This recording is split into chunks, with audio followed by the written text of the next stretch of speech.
So it is now recording. All right. We ready? Yes. All right. Welcome to an incomplete introduction to the history of part of the world plus dinosaurs. What a concise title, everyone. What a wonderfully directly to the point. Only 2 brackets in there. Yep.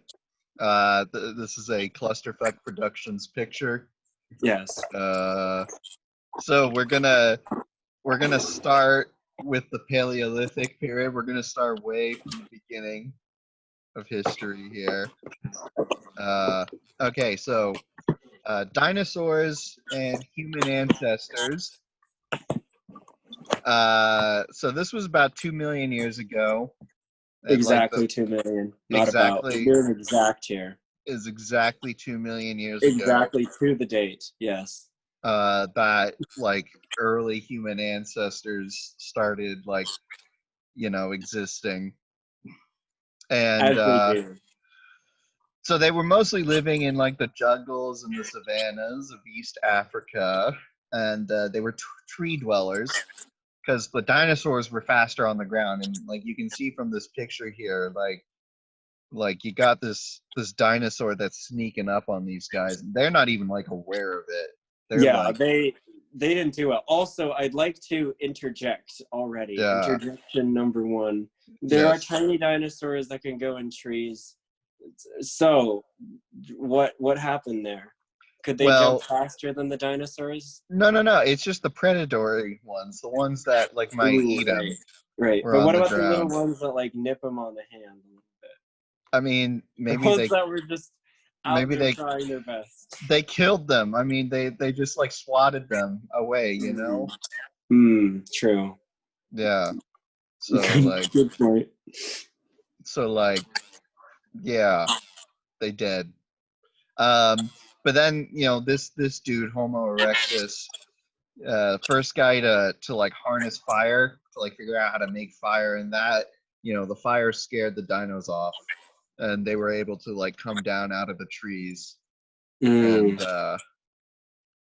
walk around because they had fire.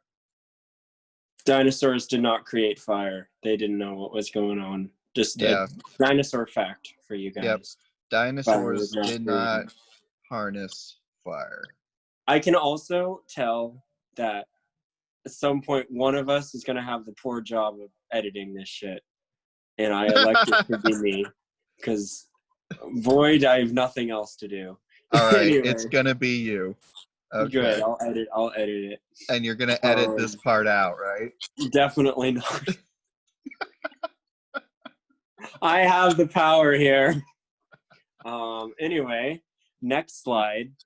Dinosaur hunting. 2 million to 100,000 BCE, or probably more accurately, BP, which means before present. That's an archaeology term right there. Before present. Oh man, I'm learning things here. So, Homo erectus, Homo heidelbergensis, which is a mouthful, Homo neanderthalensis, and of course, good old Homo sapiens. We're all able to make like really, really simple stone tools and some weapons, and they went around and they hunted shit, they went around hunting stuff. And probably the most popular type of tool were these hand axe things. Basically, they were just like chipped ovals that could be like they were mostly scrapers, right? Like they would like scrape meat off of bones and stuff. But there's sort of this hypothesis that they could be thrown like discuses and like hunt with that. And so these early human ancestors, they particularly hunted the Ankylosaurus, which are these guys with the flat backs and stuff and like spiky sides. I have a question just for the audience, because I'm sure this is exactly what they're thinking. What strategy would they go when they have a rock and the Ankylosaurus starts its patented spin move and starts lifting off the ground with the velocity of its spin? How does a hand axe defend yourself against an armored spinning dinosaur? It doesn't really. In that case, it would probably die.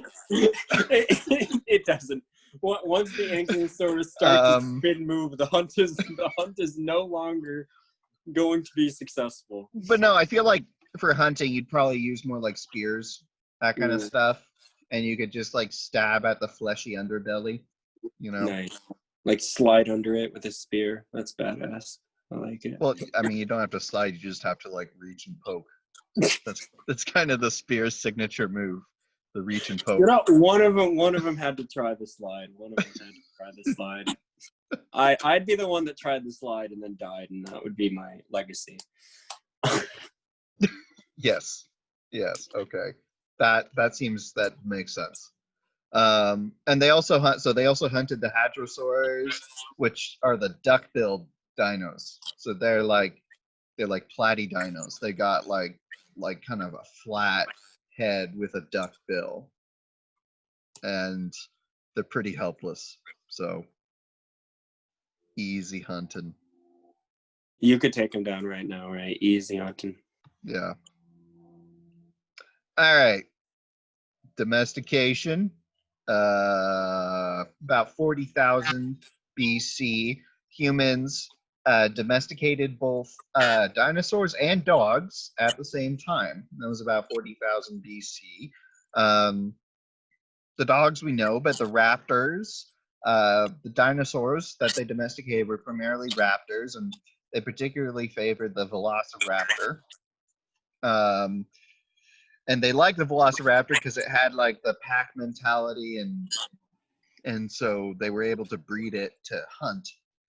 And with the velociraptors and the dogs helping out, they could hunt like some bigger, more dangerous, prey, like Stegosaurus. And here you see a great picture here, a picture that was put together by our Photoshop expert, my buddy from college, Lance Crafton, of ancient humans and dogs and raptors all hunting out this Stegosaurus here. It's practically a photograph. Also, if you might hear clunks, that is my phone falling over. Yes. Thanks for your contribution. Skipping ahead to the Ice Age. So the Ice Age, also known as the last glacial maximum, was like 30,000 to 15,000 BC. And when the ice started moving in, those dinosaurs, they were relegated. They were just kept in the warmer climates because they don't like the cold. And anyways, that encouraged the humans to move northward because there were like no big giant predators. Like humans at the time were still vulnerable to like T-Rex attacks and whatnot, and so they went northward because it was safer. And as you can see in this picture, there's very clearly an absence of dinosaurs. Look at all those non-dinosaurs. They're just gone. They're out, but don't worry, guys. They come back. Don't worry, they'll be back. Yeah. This isn't like the end. and then they're gone. Now let's go into normal history. Let's get the dinosaurs out of here. So yeah, I mean, so we come to the migration to the Americas. Now, the traditional theory about this is the Bering Land Bridge theory. Do you guys know what that is? It's the idea that the humans migrated across the place between like what's now Russia and Alaska. They crossed over that and came into the Americas that way. But that theory sort of being challenged. Is now thought that humans came from the Austronesia area, like Australia, the Pacific Islands, and they came through there and settled South America. And they did that by domesticating the plesiosaurs, the water dinosaurs. As you can see in this picture here, they're all just, riding across the ocean on the back of the giant dinosaur. Question: did they make saddles? Water. I was saddles? thinking the same thing. Like, how'd they not fall off? I mean, they might have, but I feel like, maybe they just like went bareback. Like you can go bareback on a horse, right? I know, but Yeah. horses don't just fall into the ocean occasionally. Like a horse wouldn't on a whim go under the water, and you're just like, these are trained dinosaurs. They're not just wild dinosaurs that they hitched a ride on. So in the picture, I have to clarify. In the picture, is it floating above or below the water? Did the humans attach little primitive floaties to the bottom to prevent it from diving? It's like on the surface of the water. Ooh, okay. Yeah. What happens if it sees a really nice snack and wants to get it? I guess they die. What are the number of the human death toll of plesiosaurs prematurely diving into the water? Dude, this was like 20,000 years ago. I don't know. Peter, you don't know? We don't know how Right. often That's gonna be fails. my dissertation. All we know is that occasionally it must have succeeded. It must have succeeded at least once. They just needed it to happen once. It must have happened at least once, because really, humans got to South America, and we know it was on the back of a dinosaur. And at least once it worked. Yes, at least once it worked. You only need 2 people to make more. Am I right, Peter? All right.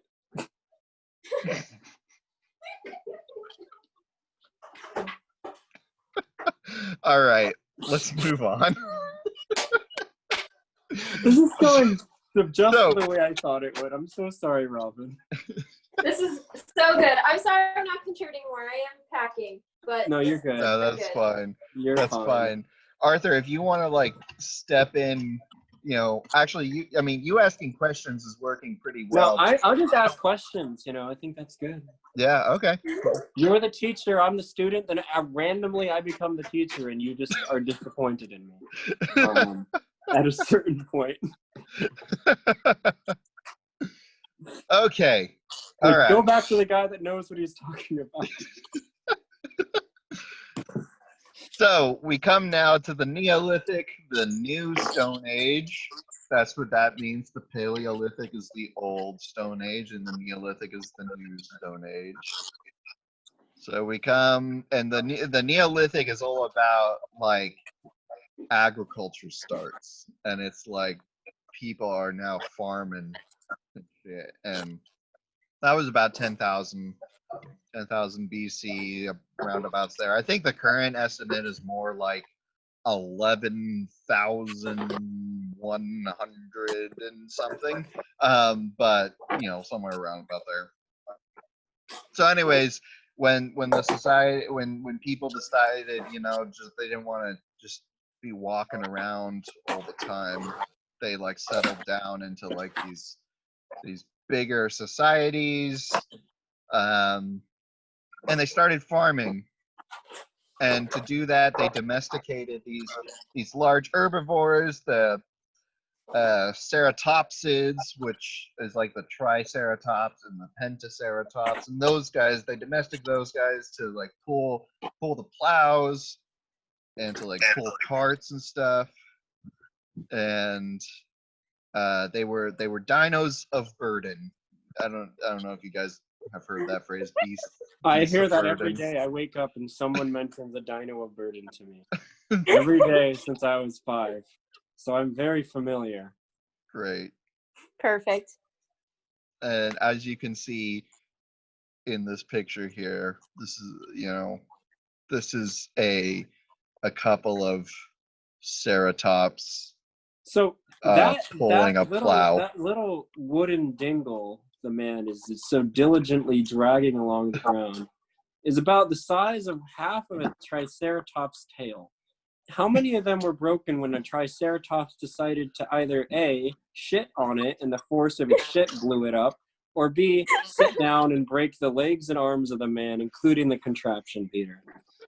I like the idea that dinosaur shit is like explosive. There's no way to know it isn't, Peter. There are no poop fossils, Peter. Yes, Well, there are. Yeah, What? there are. Yeah, God we have damn it. we have lots and lots of dinosaur poop fossils. There's tons of those. Well, we don't have any live dinosaur poop. We don't have any live ammunition. Live dino grenades. I'm just I feel saying, like the there's no way of military knowing. would have utilized that at this point. I'm like that conspiracy guy that's like, there's no way of knowing air is real. You can't prove it. I'm sorry, Peter. I'm so sorry. Now, Oh, Arthur, man. there was one time where I was introducing you to the theory, to the idea that we cannot know that reality is real. Fuck And you. you hated that. How we is are this cutting this different? conversation off. How is this different? Let's go. Well, Let's no, go. I didn't answer your question. We have at excavation. So most of these early farming societies were in the Near East and parts of Europe. And at excavations at those sites, let me tell you, we find like shitloads of these plows that were just obviously crushed under Get it, Triceratops. shitloads? Yeah, huh? Exactly.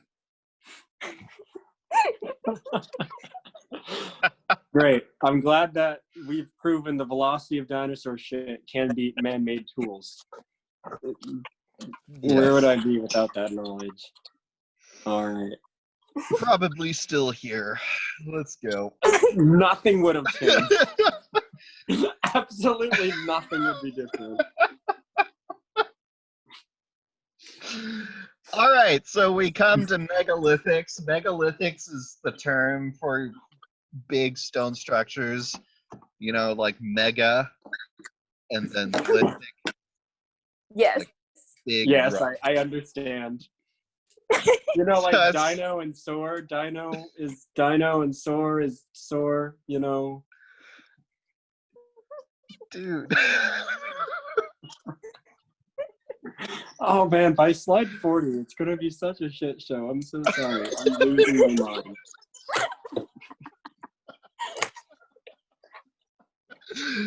So, megalithics, Stonehenge, and that kind of This is like drunk history, except it's all made up and it's 5 hours long.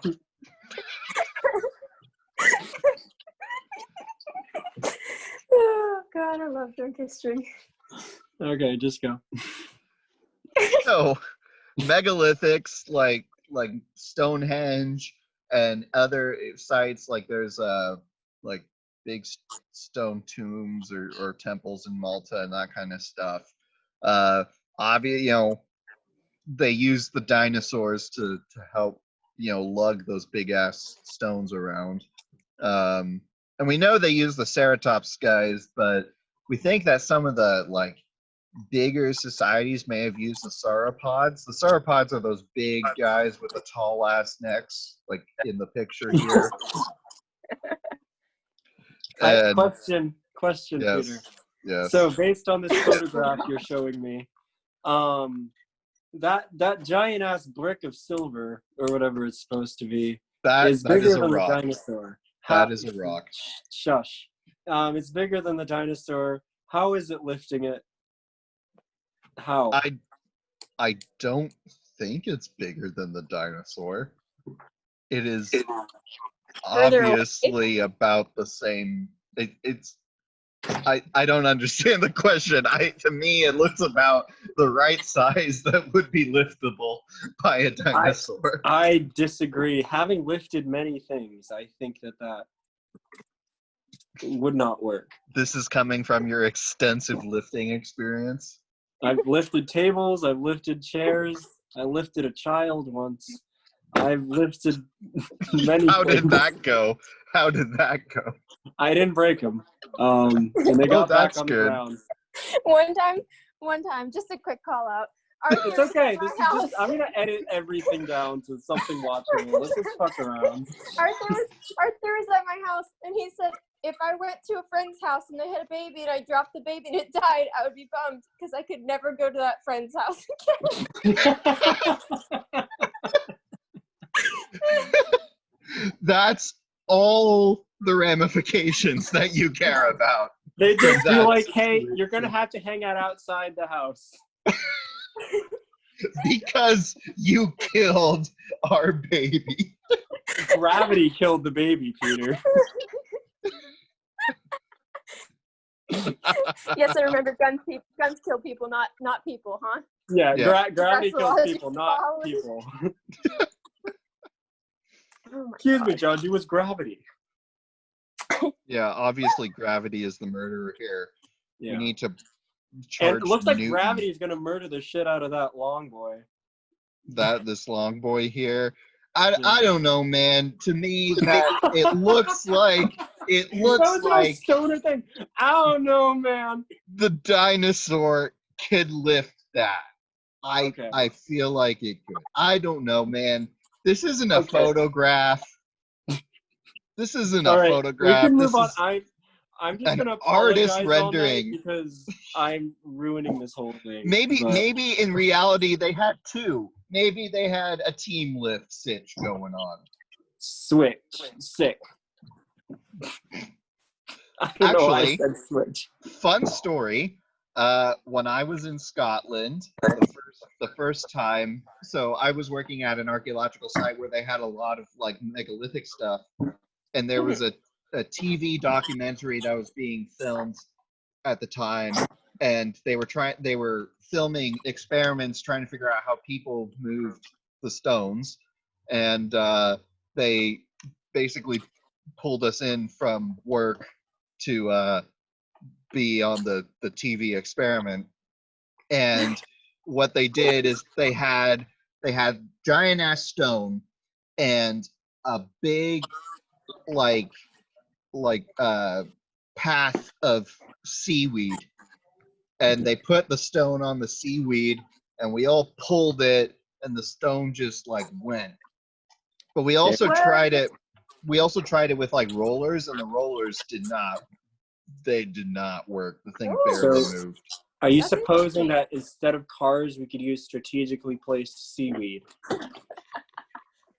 You know, that wasn't at all what I was proposing, but I suppose we're on this topic now. All right, we should move on, and we're never going to leave this. We're going to be stuck in megalithic construction until we die. All right, moving on. Oh, yay. So we're now on early civilizations, which is a loaded word.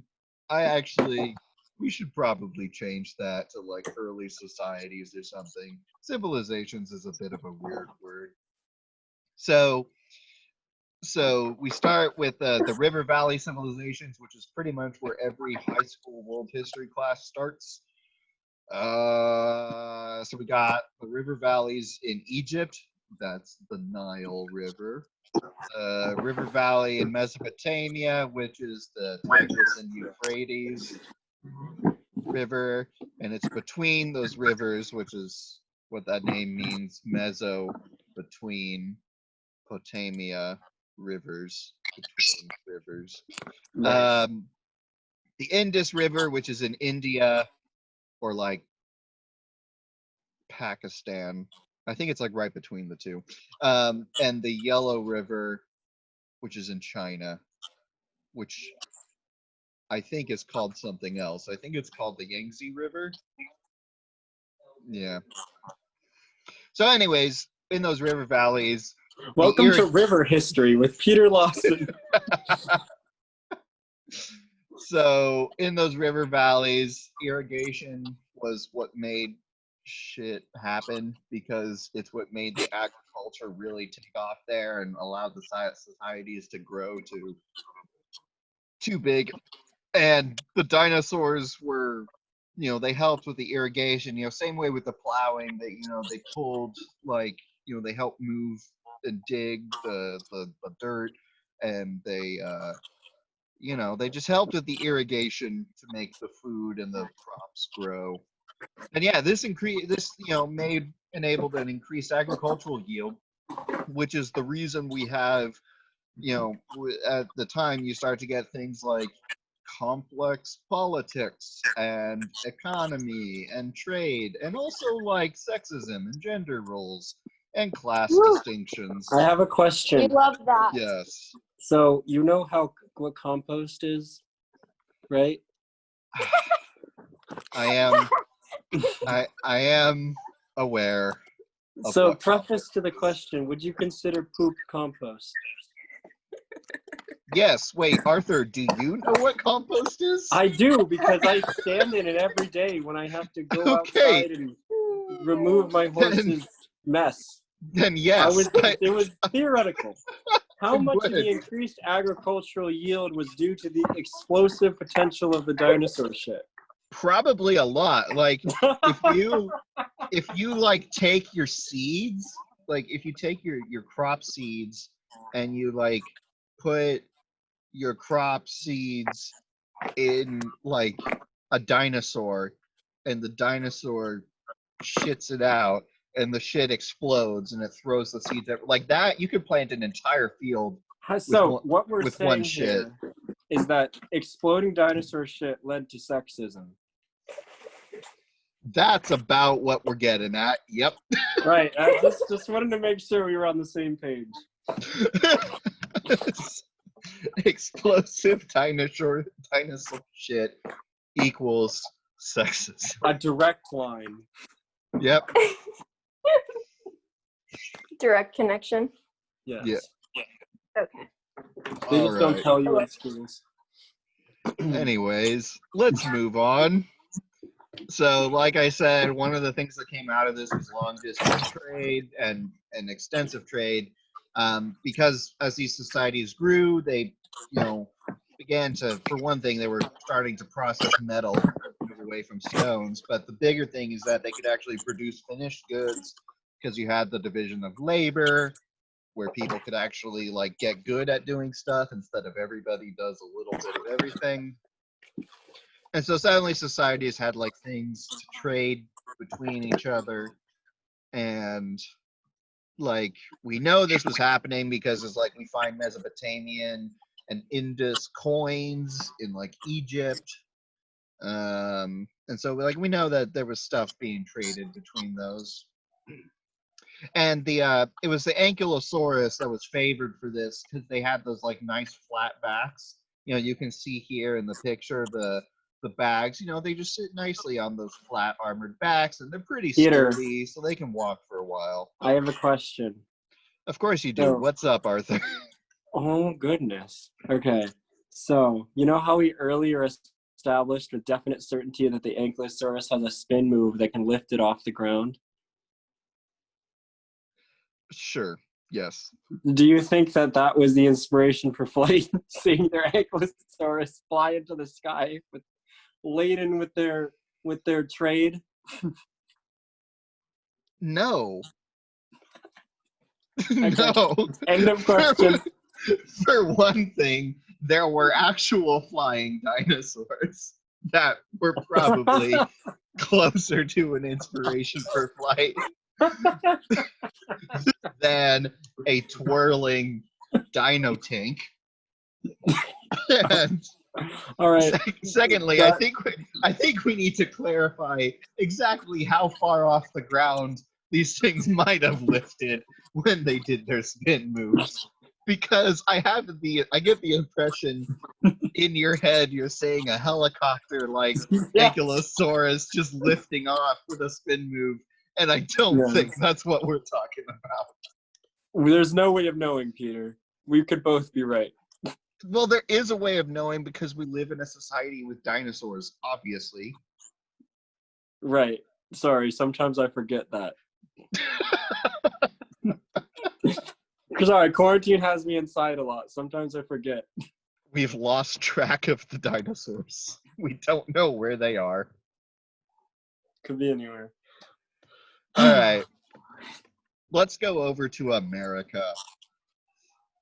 So in Mississippi, or what's now Mississippi, people were building these mounds, like in the picture here, these big, like, pyramidic mounds of dirt.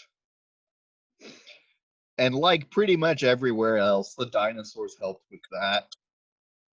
But they didn't have the ceratops guys. They did not have triceratops, right? Because like they're different continents, and not every animal is everywhere. So they didn't have that ceratops. But they had they had Stegosaurus and the Hadrosaurs, the duck-billed guys, and so they used those guys. Those were the guys they used to help build the mounds. That was about 3000 BC. I think that's Very when it started. That's when it started. I think it went on past that. Yep. Nice. Go Mississippi, am I right? I know, right? So the Polynesians, they're the ones that basically colonized all of the Pacific Islands, from Hawaii to Fiji, and they did that by building boats on the backs of plesiosaurs. So you know how earlier you were asking, like, did they have a saddle? Well, the Polynesians built whole boats on the backs of these dinosaurs. Peter, question. Yes. Were the boats like stapled to the back, or were the boats touching the water at all? Stapled to the back? Like were they touching the water? I mean, I imagine they would have at some point touched the water. Okay. I mean, it's sort of like a big ass saddle. Like it's strapped onto the dinosaur, but it's got like a deck. And it's got because as we sails to help. know from observations, boats are just dinosaur saddles. Yes, Yes. exactly. Boats are dinosaur saddles. Mm-hmm. And actually, it has a couple of benefits, because not only does the dinosaur like take you places, but it's also like an automatic fighting boat. Like if it gets attacked, your boat can fight back. Like it goes like "Arr, arr, arr," and it fights back. As we all know, boats never developed the capacity to fight anything. So we did need these dinosaur. Well, especially at like 3000 BC, it was helpful. Fair. I mean, especially if all your other boats that you're finding are just dinosaur saddles, then it helps if your dinosaur saddle can fight other dinosaur saddles. Like Pokemon. Yeah. Yes.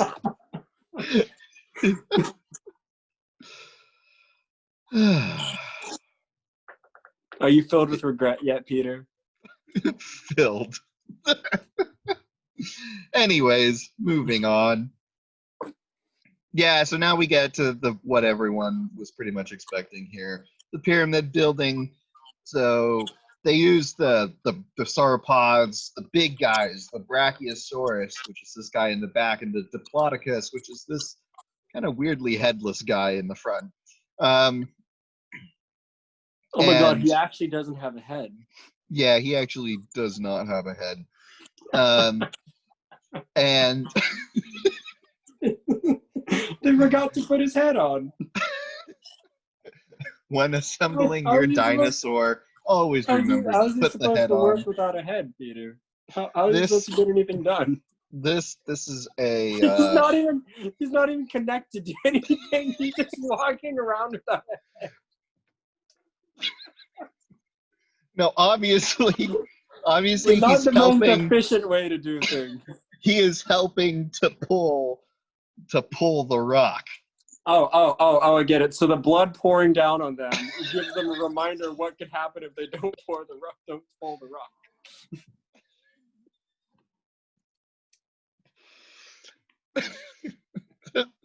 Just imagine he is connected to the rock, and he is pulling the rock. And I And he has guess a head. just like trampling these guys as he does it.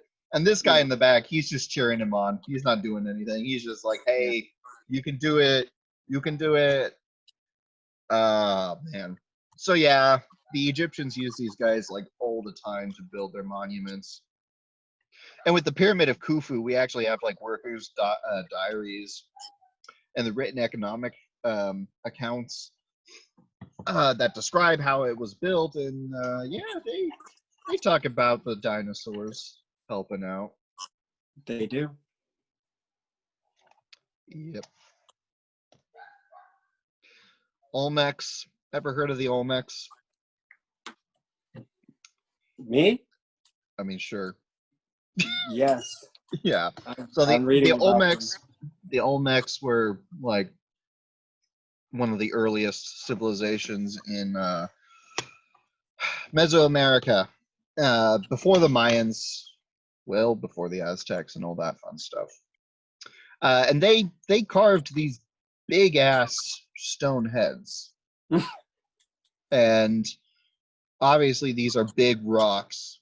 And so in order to move them around and transport them, they use the hadrosaurs, which, as you remember, have a nice flat skull that's good for like pushing rocks. Nice. That's a nice face there. Very Yep. serious. So okay, actually, this is pretty cool. So in 600 BC, an Egyptian pharaoh, Necho II, he basically he wanted to explore the waters south of the Red Sea, because the Babylonians at the time were like getting strong and they were starting to attack Egypt, and Necho wanted to like be prepared for them. He wanted to know what the waters did, and he wanted to, you know, be able to use them to defend Egypt if he had to. And so he hired this team of Phoenician sailors. The Phoenicians at the time were like the go-to guys for sailing. They sailed everywhere. They knew their boats, and they were just good at it. And so Herodotus, the father of history, as he's sometimes called, one of the first guys to write down a history of stuff. Herodotus, he talks about this, and apparently they ended up just circumnavigating the entirety of Africa. Like they left Egypt, and then they just went around all of Africa, and they came back, through the Strait of Gibraltar, and they were like, "Yo, it goes all the way around." And the Egyptians were like, "What?" And That's the exact sound they made. yeah, exactly.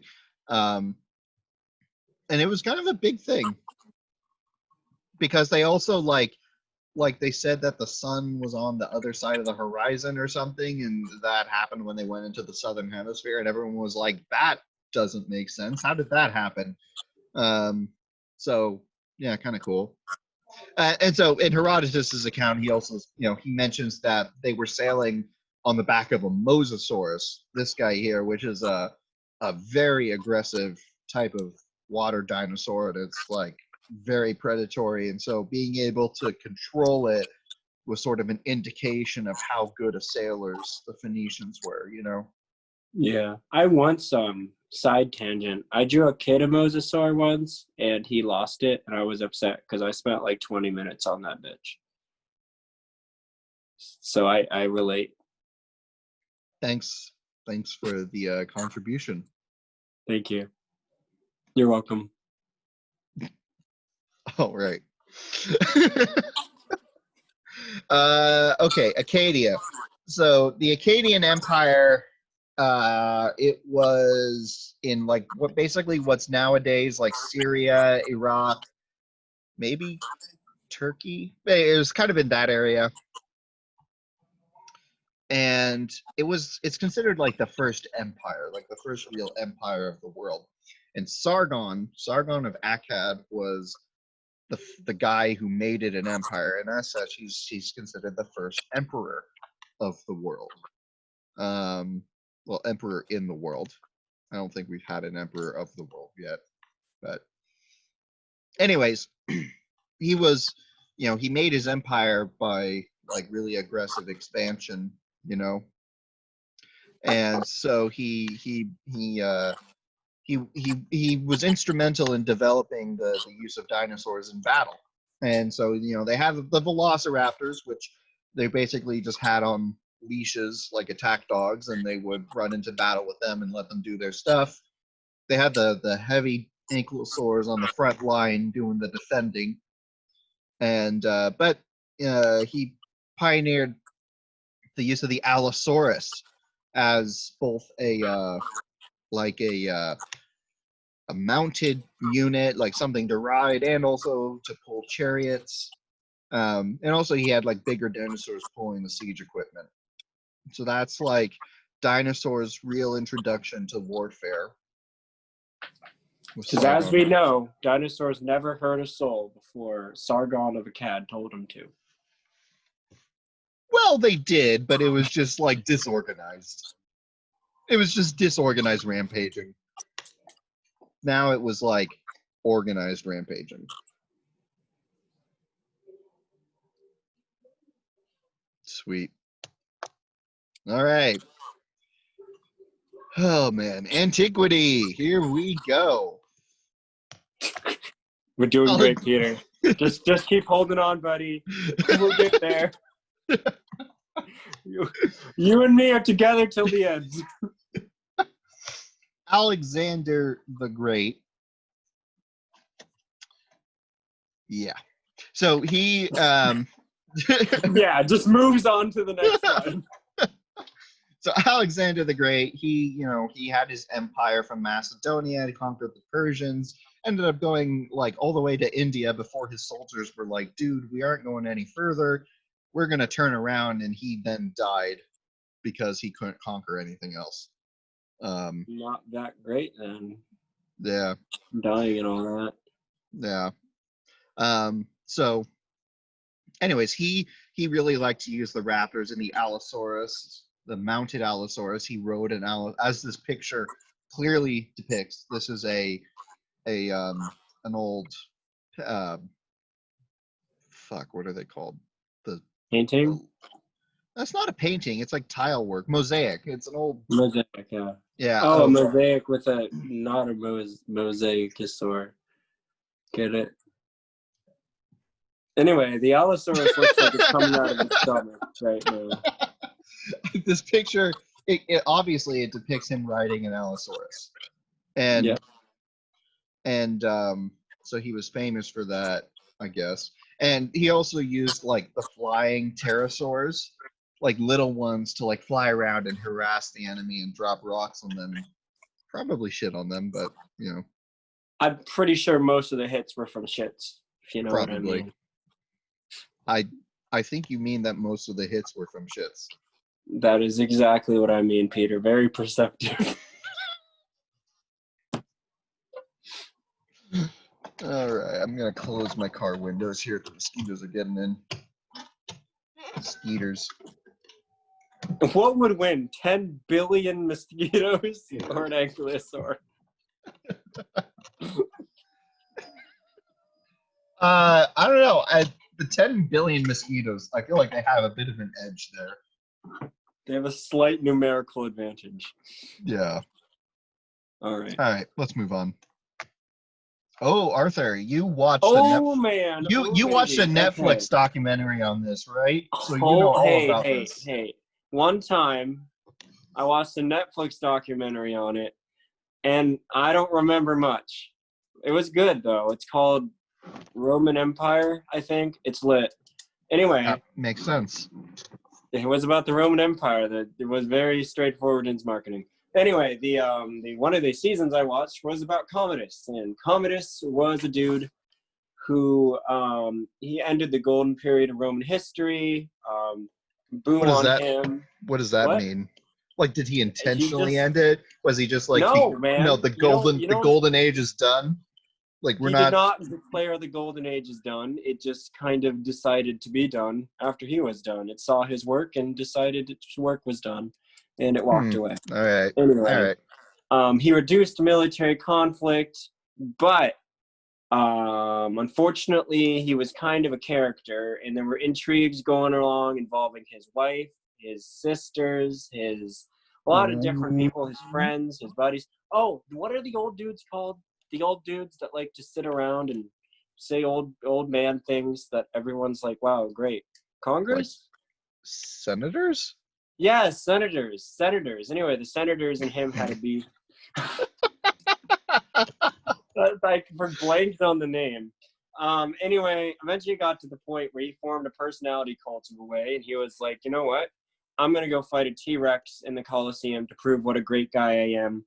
And so he went out and he fought a T-Rex in a Coliseum. And most people that have fought T-Rexes in Coliseums didn't really talk about it that much because there was a code where if you fought a T-Rex in a Coliseum, you died. But he wasn't down for that. Anyway, he fought it. Was that common? Was that Yes. common to fight T-Rexes, like just knowing that you would die? Well, they recycled the same T-Rex over and over. Oh, it was just like one T-Rex. It was one T-Rex. That's all they had the budget for. What was his name? What was his name? His name was Teethy the Giant Tooth Beast. Anyway, because he had teeth, and they called him a Tooth Beast. What the fuck? Anyway, Teethy was heavily poisoned, so Commodus beat the shit out of him. And he was like, hey guys, I beat Teethy the toothy monster sore.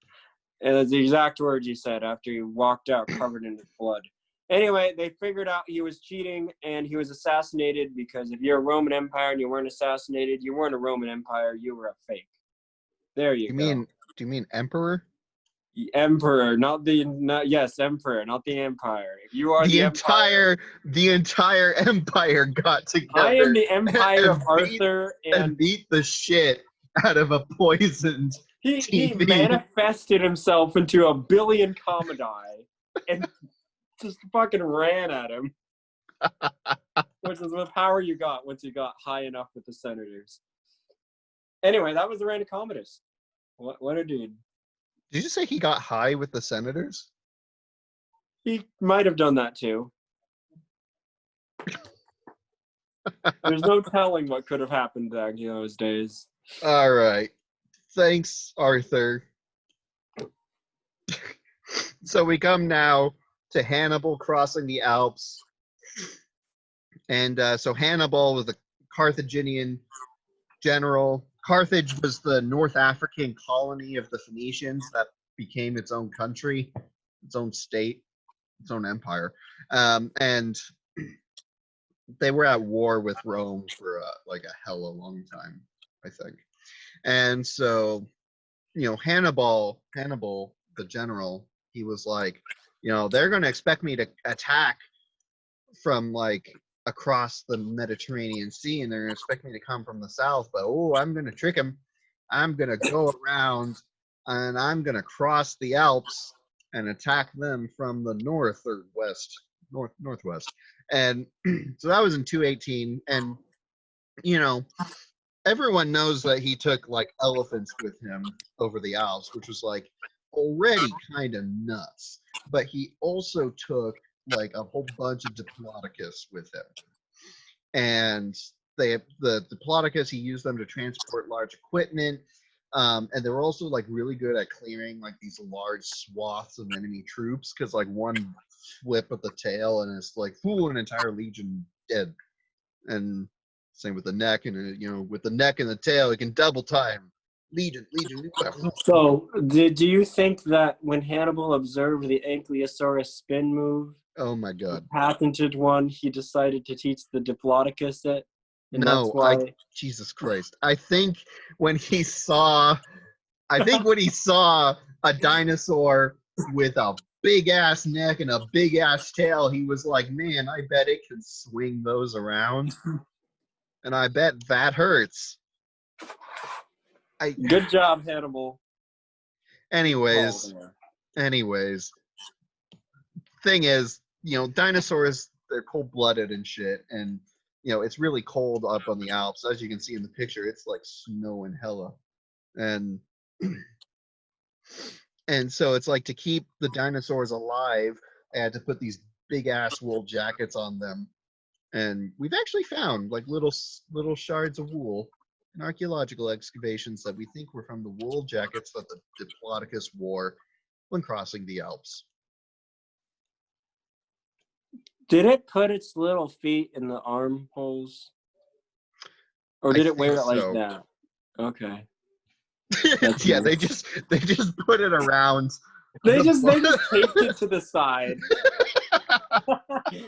And only one side, Peter, and only one side. They're like, this should help. This should help, and the Diplodocus is like, this doesn't help. This does not help at all. Anyway, that sounds pretty fun, Peter. I'm glad you got to experience that. I didn't. I'm just telling you about it. Do you think that I've experienced? Do you think that you have to experience something in order to teach it? Is that our approach here? No. I'm a time traveling. If you were a time traveler, I would be like, hey man, let's hang out. But you aren't, and I still say, hey man, let's hang out. So I don't know. I'm not sure what that has to do with it then. All right, let's move on. Oh yeah, okay. So Arabian incense routes. So like this is kind of my area of interest, Arabia. And so if you don't know, the big thing with like Arabia, and particularly like the southern part of Arabia, is that it's known for frankincense. Frankincense is the incense that when you burn it, it has like antidepressive properties. So it's pretty popular, and it only grows like two, three places in the world naturally, and one of those places is in the southern part of Arabia. So the people who live there, it's like they got rich off of that stuff.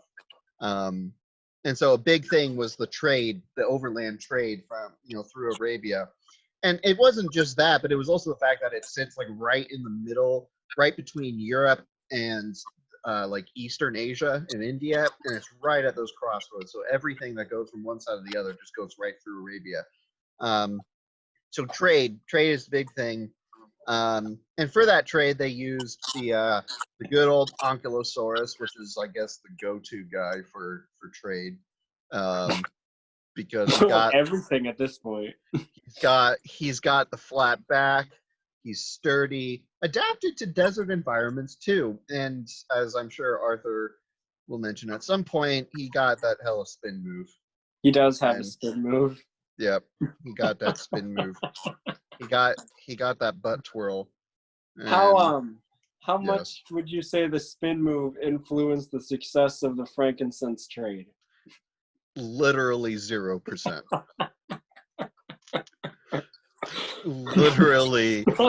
literally absolutely no impact whatsoever. I'm gonna have to disagree, my dude.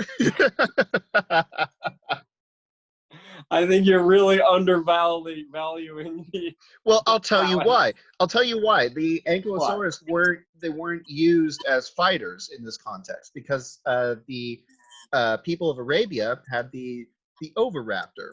The nomadic Bedouin people were the first people to pioneer the use of the oviraptor. An oviraptor is it's very bird-like. It's actually got a beak instead of like teeth, but it's like perfectly adapted to the desert environment. It thrives in it. And so they used it to protect their herds, to protect their caravans. And because of that, it actually became like very culturally important to the Arabian people. And but the oviraptor was the fighter to defend the caravans. You didn't want the guys who are carrying your trade goods, your valuable trade goods, to just start spinning around. Like, what would happen? Like, okay, you're driving on the freeway. You're driving an 18-wheeler on the freeway, and it's carrying all the stuff you're going to sell when you get to the other end. I don't know how business works, but the point is, you're driving an 18-wheeler on the freeway. It's carrying all your expensive shit, and then, I don't know, for whatever reason, you just decide to spin your fucking 18-wheeler around.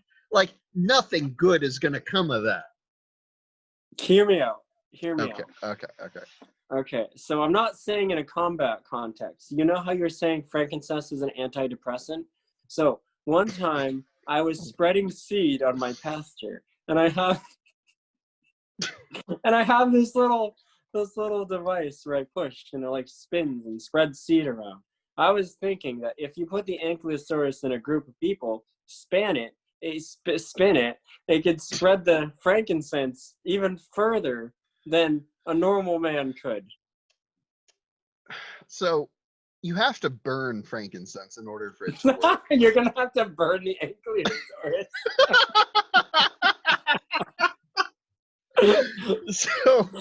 So Arthur, what you are suggesting is that we take an ankylosaurus, we load it up with frankincense.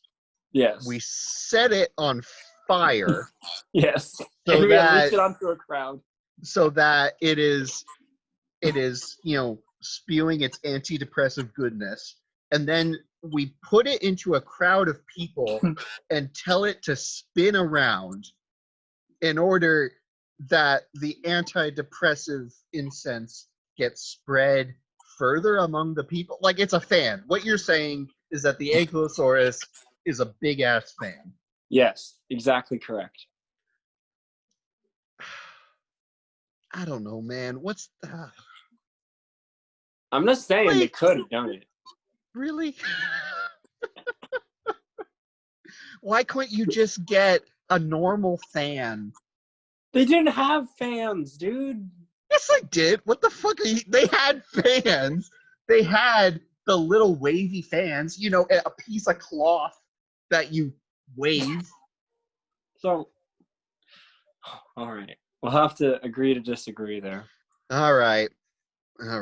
So, were the Ankylosaurus giant fans for the distribution of frankincense? We still don't know. There's no way of knowing.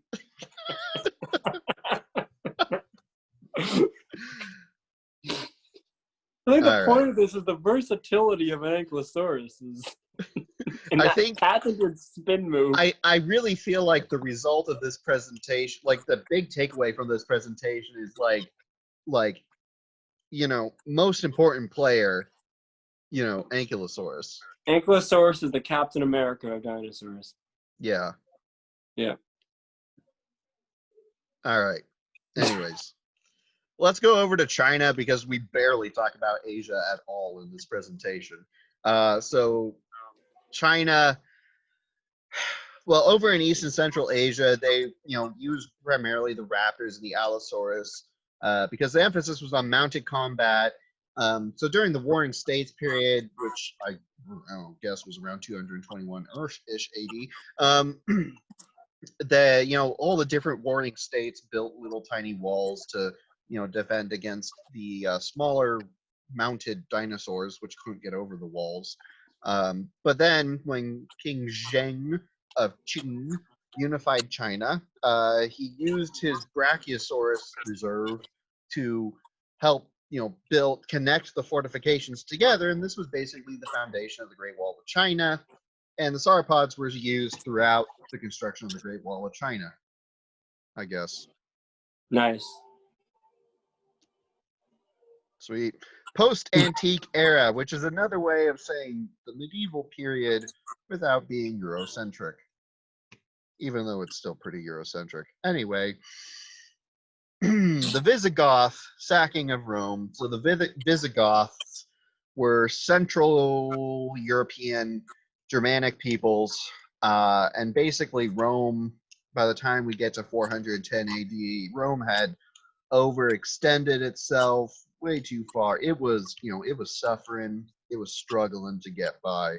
And so the Visigoths were they were fucking it up. And the Germanic peoples, they also favored the raptors and the Allosaurs, which they rode into battle. But Rome, because it was like prideful and this big empire, they had started to use the large, powerful, but also cumbersome Tyrannosaurus. And the problem was that I have to Yes. collaborate our knowledge and say Okay. that that was a direct descendant of Toothy the Toothosaur. So the Romans only had one Tyrannosaurus. Is that what you're saying? By the time the Visigoths attacked, the Roman Empire only had a single Tyrannosaurus. It in was store Roman tradition. to use just one Tyrannosaurus. There is only Okay. one Toothy. All right. Well, thanks for that little input, Arthur. We They were now like know that the Sith. Only Romans one can exist at a time. only had one Tyrannosaurus. It was the direct descendant of Toothy.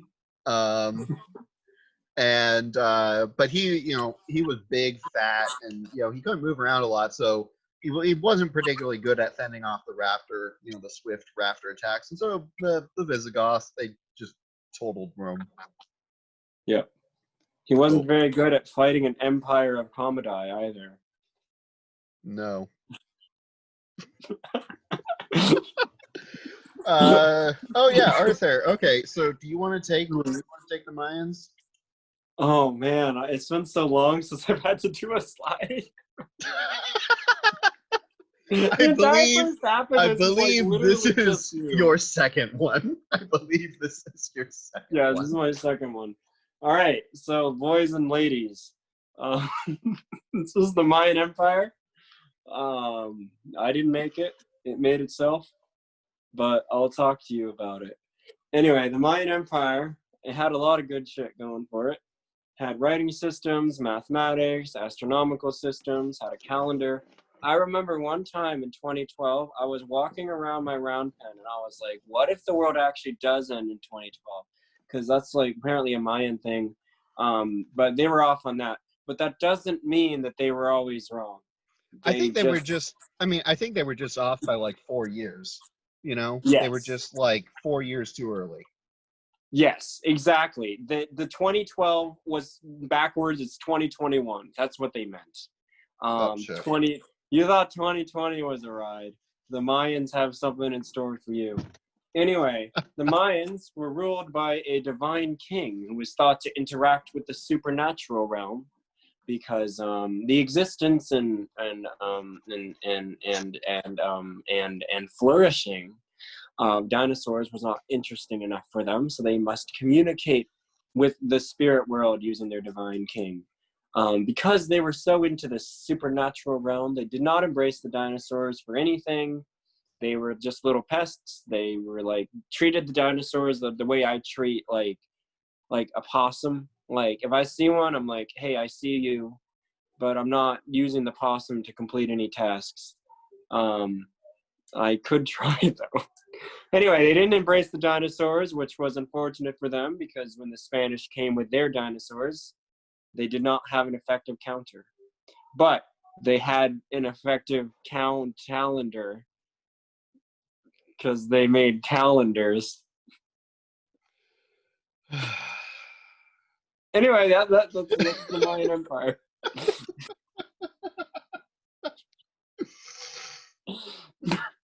If you ever want me to not do a slide, just let me know. This is what it's gonna be like. Because I'm really just like, oh man. All right. So I just got a text from our photo guy. We have a couple more photos. Oh shit. So hang on a second. Okay. I'm back out real quick. I'm glad we have a photo guy. It makes it sound like a very professional production. Yeah. Oh, look at that. Look at that shit. That's good.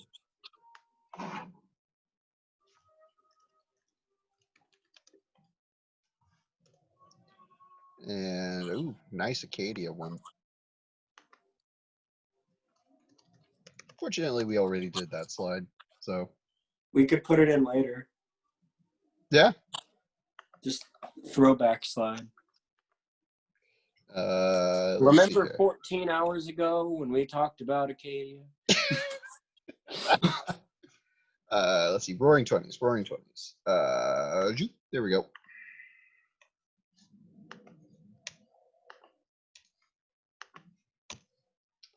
And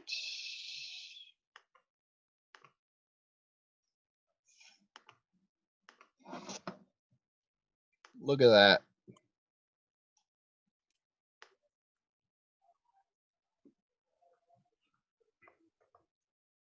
I'll put the Acadia one in later. Actually, I guess I can just put it in right now.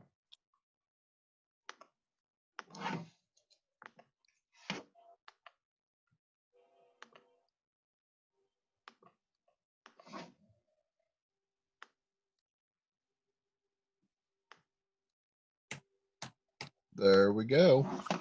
All right. This is gonna be a journey, Peter.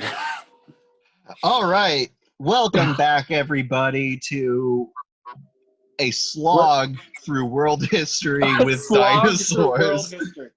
Hey, you know Real what? quick, we are revisiting the Acadia page because I just got from our photo guy Lance an updated picture of Breaking the news. Acadians. Breaking news: the An Acadians have a updated new photo has dinosaur. emerged. Oh man. Okay, so enjoy that. There we go. That's pretty. Okay. Let's go. Let's go. Let's go back to where we were. Where were we? We were. Peter, we're gonna be insane at the end of this. You know that. I can already feel it coming. Yeah, I think you're probably right. I don't just make it better, man. All right, hang on a second.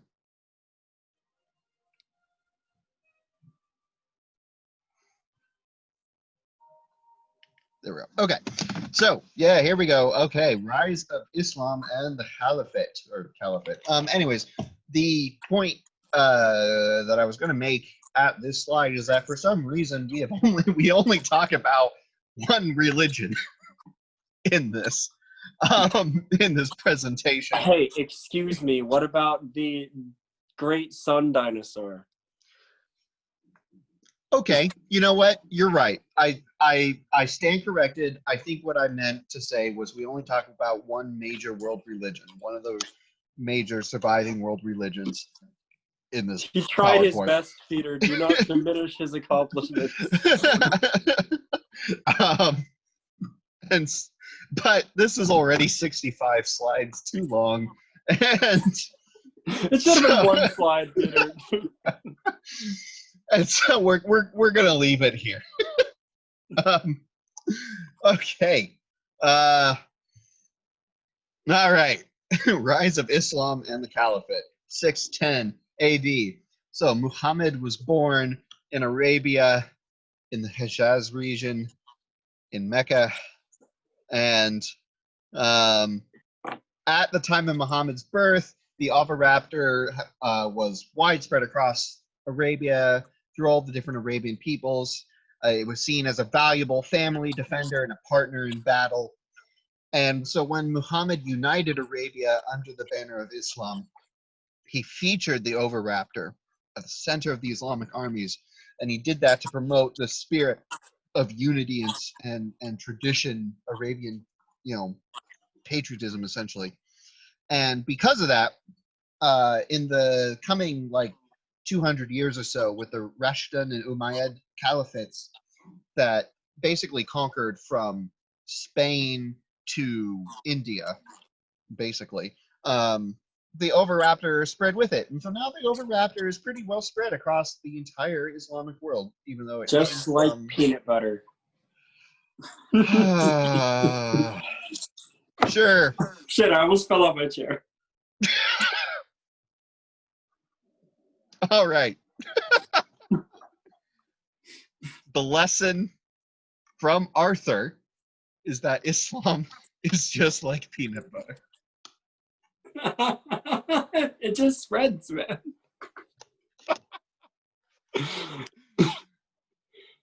You don't drop peanut butter, you spread it. Just like Islam. Oh man, if we're gonna post this online, we should probably cut that out.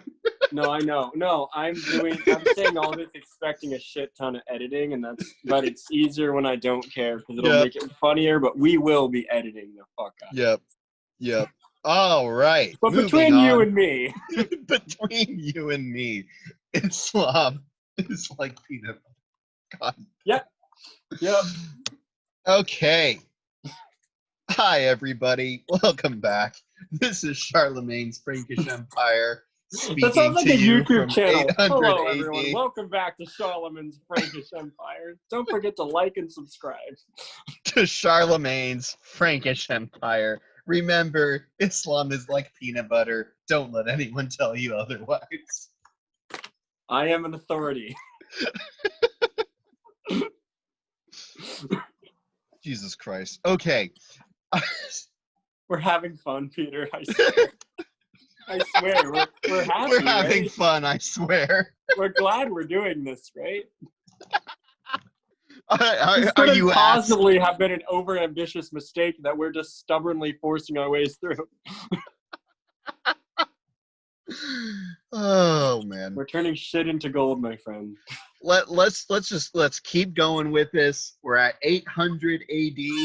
We're in the Jesus eras. And yeah, we're almost there, man. We've covered like 90% of human history already. Yeah. Like, all right, let's do this. So, Charlemagne's Frankish Empire. Basically, what happened is after Rome got, killed, and it really. If only they had two toothies, right? Yes, sure. Basically, when we talk about the collapse of Rome, really what we're talking about is the collapse of Western Rome, because it split into Western and Eastern Rome. Eastern Rome kept going for like 1,500 years as the Byzantine Empire. And so basically it was just Western Rome that, went kaput. But it left a power vacuum in Europe, and all sorts of different people rose up to try to claim that. One of those people was Charlemagne. Charlemagne was a Frank. The Franks were a Germanic people from Europe, and Charlemagne united them, or a lot of them, and basically started an empire, the Frankish Empire, in what is now France. Wonder where that name came from. The Franks, they favored the raptors and the allosaurs, like all the other nomadic people in this presentation seem to. But, and here's the thing, Charlemagne also made a point to follow the Roman model by also incorporating Tyrannosaurus and sauropods and pterosaurs into his. The important thing, though, that led to the success of France to this day is that they decided to use 3 Tyrannosauruses instead of 1. Instead of 1. They had triple the power. They had a gene pool. They weren't. The major innovation, using more than 1. So yeah, he basically melded the Roman model with the Germanic model by using the Tyrannosaurus and stuff. And for partly, this is the reason that Pope Leo III decided to crown Charlemagne the Holy Roman Emperor, because basically he was like, hey, you're it's like Rome again. It's like the good old days. You're Rome now. You're the emperor. And the Holy Roman Emperor again. Always happy to see it. All right, Arthur. Take us through. Oh, hello. My name is Arthur. Hi, Arthur. Hello, Peter. How are you this fine evening? How about we just go to the stuff? We're getting there. We don't Peter. have time for this shit, Arthur. We got 30 slides to go. Yes. All right. So the Great Heathen Army was a coalition of Viking warriors who saw England and decided, hey, I don't like it. And so they went Did around. Did they not like it, or did they like it too much? They really liked it. It's like they really wanted it, I guess. It's like when you see like a Pokemon card you really want and you steal it from someone's lunchbox when they're not looking. Except in this case, instead of a Pokemon card, it was England, and they were certainly looking. But anyway, the coalition of Viking warriors invaded England around 865. They captured York, East Anglia, captured a lot of places, zoomed around, zipped around, slashed, stabbed, yelled, all the stuff they Vikings did. They tried to conquer Wessex, and then this dude, this bro named Alfred the Great, threw money at him and was like, "Hey man, hey, you don't do it. I'll pay you." And they're like, "Oh, okay, we're getting paid." They used long ships. Not to attack. They used long ships, which were, yep, they were long. That's all I know about them. Anyway, they were long boys. They were long boys, not as long as the Brachiosaurus, but fairly long. Anyway, and the raptors are really potent because the raptors are fast and they could catch up with them. Actually, no, they couldn't. They were kind of slow, but the raptors could like run ahead and like bite and things, and they'd come up and they'd kick the things that were bitten. And that's how they did business. Anyway, they conquered everywhere, I guess. As far as the first paragraph of Wikipedia told me, they conquered everywhere. All right. But they didn't conquer Wessex, and Alfred the Great was like, "Hey, man, instead of paying them, I could just kill them," which, bright idea, sir. And so he just kind of came along and messed them up, and I'm sure it sucked for them. I wouldn't want to be killed by Alfred the Great. Yeah, I feel like getting killed at all is just kind of a bum rap. But especially by Alfred the Great. This man doesn't paying you. It's like if you were working at Safeway and they were paying you, then suddenly Safeway fell on you and you died. Like, betrayal, man. Anyway, the Raptors didn't need the money because they can't use hands to exchange currency. So they were just around. And they staged sporadic raids in London to catch birds and eat people, and that was just up to this day. If you go in certain parts of London, you can see those great heathen raptors still about, because for some reason they were immortal. The same exact ones from 865 AD are still there, trust me.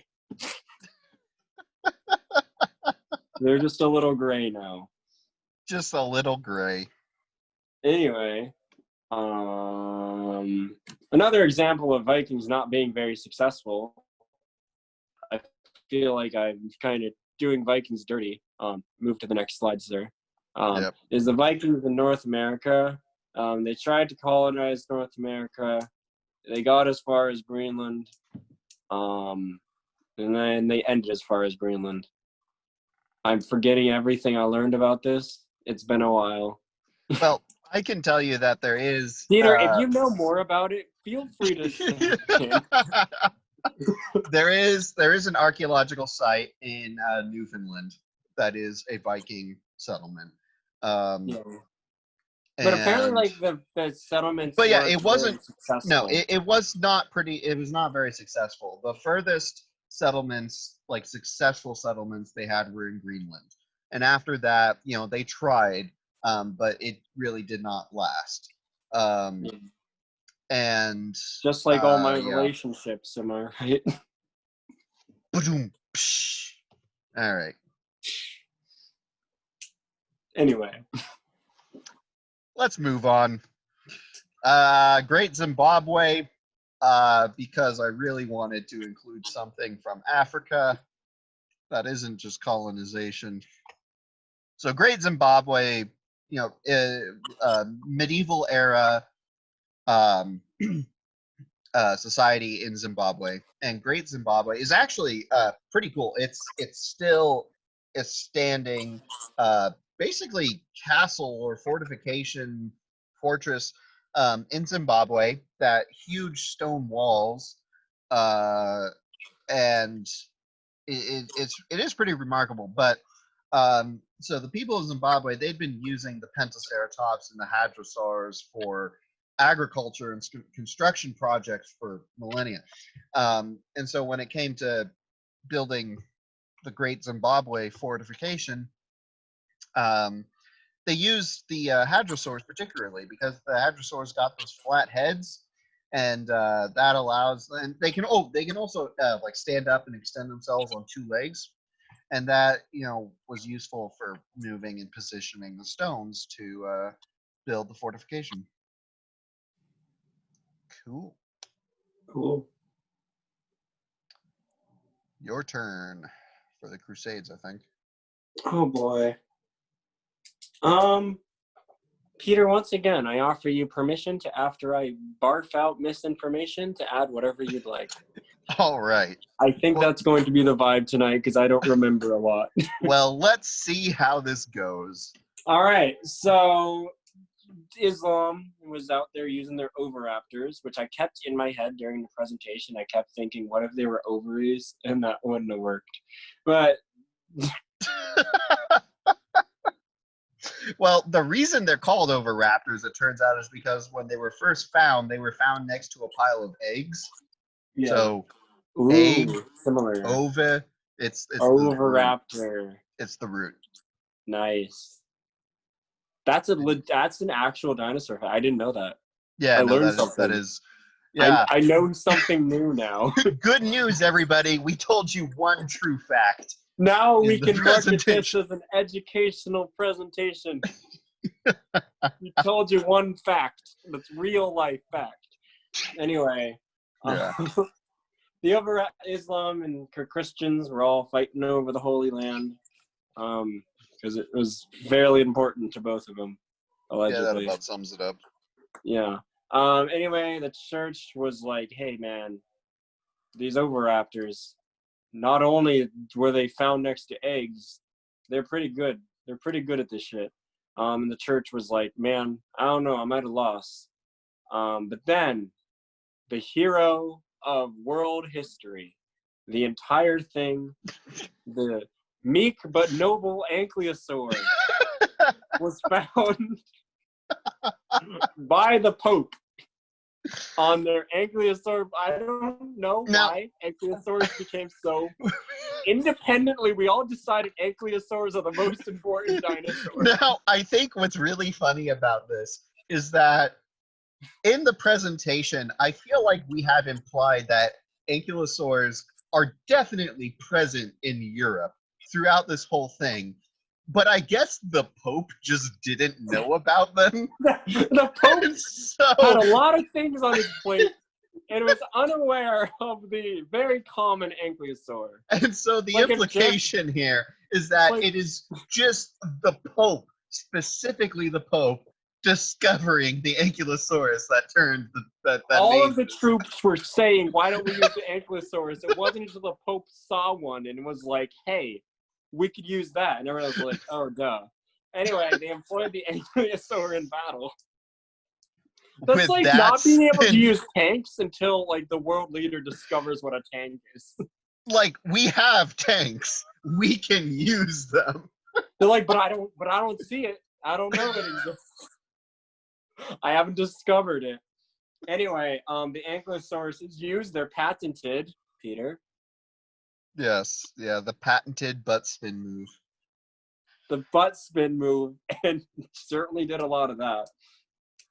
So now I'm just picturing a Crusades battlefield where you just have like dozens of ankylosaurs just like spinning and spinning. Just it's like, all you know what around a the Beyblade? battlefield. You know Beyblades? Yeah. It's like Beyblades.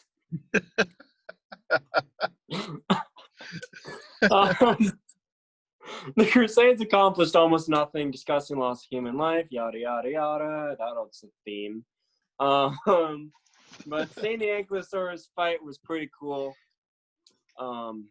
Though I feel like throughout the entirety of history, many people have seen the patented Ankylosaurus spin move. So I don't know why now it was suddenly cool. It's Back just then, when the another Ankylosaurus opportunity. Was spreading frankincense. No one cared. But during the Crusades, suddenly they cared. Anything that I might have missed? I just want to point out that the way that you wrote this slide, it says that the Pope came across an ankylosaurus breeding ground. And again, that very specifically implies that it was just the Pope who was like walking around his palace one day and just like stumbled upon a breeding, like a nest, like an ankylosaurus nest. He was going for his daily walk. And he was just like, what the fuck? These are so cool.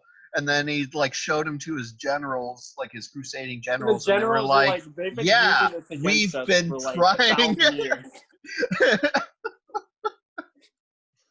That's like the Pope discovering a gun, hurrying into the generals and be like, "Look what I found! Have we Maybe tried can use this in these? battle." Or like a sword. Like the Pope's just like, dude, it's like sharp. If you hit people with this, it could hurt, man. Thank God the Pope went on that walk, right? Oh man. I also Anyway, just next. point out that like the Christians had like almost zero success in any of the crusades. Like, so even the I actually didn't know really what got accomplished, so I wrote a comment. No, like I mean, can you actually just for fun, we can edit it out, but can you tell me like what the point was? I mean, you are pretty much right. There was overall very little success. For a brief period, the Crusaders did establish a couple of kingdom states of Jerusalem and Acre in the Holy Land, but they were pretty swiftly taken back by Saladin.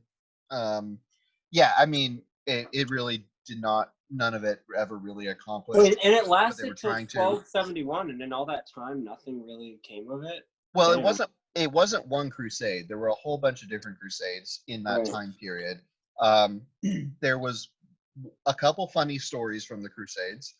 On one crusade, the German emperor Barbarossa, oh shoot, I think this is Barbarossa, but he was out, he was leading his crusader armies, and he went into the river to take a bath and just drowned. Ouch. Like, he was out leading his crusader armies and just like accidentally drowned. That's kind of trying awkward thing to relay back to the troops. It's like, the general just died in the bath. The general forgot his floaties. There was also an instance where the Crusaders were like, let's just stop by Constantinople and loot it on the way to the Holy Land. And the Pope was like, you shouldn't do that. And they were like, fuck you, Pope. And they went and just looted Constantinople. Damn. A Christian city on the way to attack the Holy Land. So like, oh my God. So they these Christian warriors, well, they fucked this Christian city up. I feel like they lost the plot in what we're trying to accomplish here. And But I gave them my ankylosaurs. The last story that I can think of is the so-called Children's Crusade, which is basically this monk, or I think he was a monk or a knight or something, but he basically was like, children are so innocent, no one would dare attack children. Oh, so no. He took literally his entire quote-unquote army was just like thousands of kids and no soldiers, nothing, just kids. And he took them to the Holy Land and they were all just slaughtered. That's horrible. I wish I didn't know that. That's horrible. That's like for real putting the Little League baseball team on the field with the New England Patriots and being like, that Tom Brady would never hurt a child. Okay, let's move on. We're just having fun at this point, Peter. All right, Genghis Khan, or Genghis Khan, as they probably said it. So the Turkish people of Central Asia, they favored the Allosaurus. They liked to ride it around, and in particular, they were Allosaurus archers, dino archers. They would like ride the Allosaurus around, and they'd shoot arrows, and the Allosaurus would be able to just independently fuck people up as they were shooting their arrows. It was cool stuff. Probably why they were so successful, because Genghis Khan expanded the Mongol Empire across the entirety of like Asia and part of Europe, and the Allosaurus hordes struck terror into the hearts of their enemies. And it was particularly devastating because when they were like pillaging conquered cities, the Allosaurus would often just run around mauling citizens on their own accord without any supervision. And Genghis Khan, you know, one of the things that people don't know necessarily about the Mongols is that they were actually like not as vicious as they're often made out to be, because like they had like a lot of religious tolerance, and they like Genghis Khan kind of was like, let's not pillage more than we have to. And so he was like, I don't know, maybe we should just keep the Allosaurs from like rampantly mauling innocent civilians. But they kind of ran into a problem where it's like the soldiers liked having the ferocity of the Allosaurus from that, and also it's like it was a really cheap way to feed them. Like otherwise you'd have to like get a lot of meat to feed them. I mean, just let them loose in a city. That takes care of that. Yeah. Man, those Allosaurus never know how to feel about them, am I right? Yep. They giveth and they taketh. Yeah. Ooh, the Silk Road. There's our boys. Our boys. There's four of them. Was this okay? For real? Was it intentional that Ankylosaurus became the hidden hero of human history at a certain point? No, I don't think that was intended. We both independently, just randomly, of our own accord, threw the Ankylosaurus in fucking everywhere. I mean, it's just, it is sturdy. It's got a back. It's got a tail hammer. It's got a spin move. It's got a spin move. All right, Silk Road.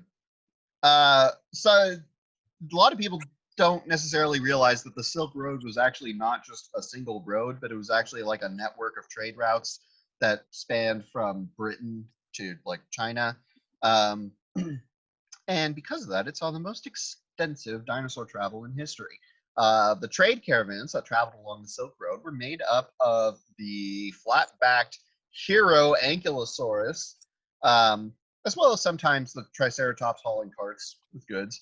But they were also accompanied by raptors to defend against attacks. And sometimes they would also hire pterosaurs and pterosaur wranglers who would basically scout out safe routes to travel by flying ahead and reporting back. Also, something that sometimes people don't necessarily realize is that it was relatively uncommon for people like traders to actually travel the entire Silk Road. Most often what it was merchants bringing goods from one point along the road to another relatively close by, trading them with someone who would bring them further along the road, and it would kind of chain like that. So goods would travel all along the road. It's like a relay race when I was in 5th grade. Yeah, exactly. That's pretty much what it is. A big old relay of silk and frankincense and gold. Nice. Yep. Isn't that what they gave Jesus? Frankincense and myrrh. Yeah. Well, one of them was. Yep. They give Jesus silk. Here's some silk, child. I farmed it for my spiders. Caterpillars, actually. And funny story about that. Basically, China was like had a total monopoly on silk production for a long time, and it was making them hella rich because everyone wanted silk, and they had to buy it from China. And so then this one monk went to China disguised as a Chinese nobleman and asked for a tour of a silk factory. And they took him around, and while he was there, he just stole a caterpillar, like one of the silk caterpillars. He just stole a couple of them and brought them back to Europe and was like, yo, we can make silk now. And that's how silk production came to Europe. Never underestimate the caterpillars, am I right? Yeah, I know, right? All right. The other half of the Silk Road was the Indian Ocean trade, which were the maritime routes, the maritime Silk Road. And because, ships were getting bigger and they were pulling a lot like heavier goods, and so it stopped being really practical to make boats just dino saddles, and so the boats had to be their own independent thing, but they still used the plesiosaurs to basically harness them to the boats and pull them along. And they also tamed mosasaurs that would just like swim along with them and protect them against attack. The Swahili and Arab port city-states along the East African coast were particularly successful plesiosaurs breeders, and they supplied many of the kingdoms around the Indian Ocean with the plesiosaur supply to sail across. And it's because of that that the crest of the city of Zanzibar displays two interweaving elasmosaurs. It does? No, it doesn't, Arthur. This is part of the fiction. Just making this shit up. Well, I Just was making out pretty fast. No, of course it doesn't. You could have humored me. I could have, except that was verging too much in the realm of misinformation, like direct misinformation. What are they going to do with the misinformation that the crest of the city of Zanzibar displays two dinosaurs no one's heard of? All right, tell you what, let's try this again and we can edit it in, and I will humor you this time. Yes. All right, pause. And that is why, to this day, the crest of the city of Zanzibar displays two interweaving elasmosaurs. It does? It does indeed. Wow, how amazing. It is. I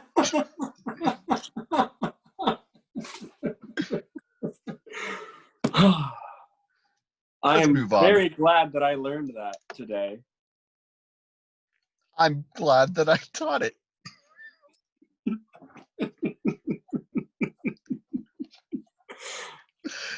Peter, everything we do is garbage and I love it.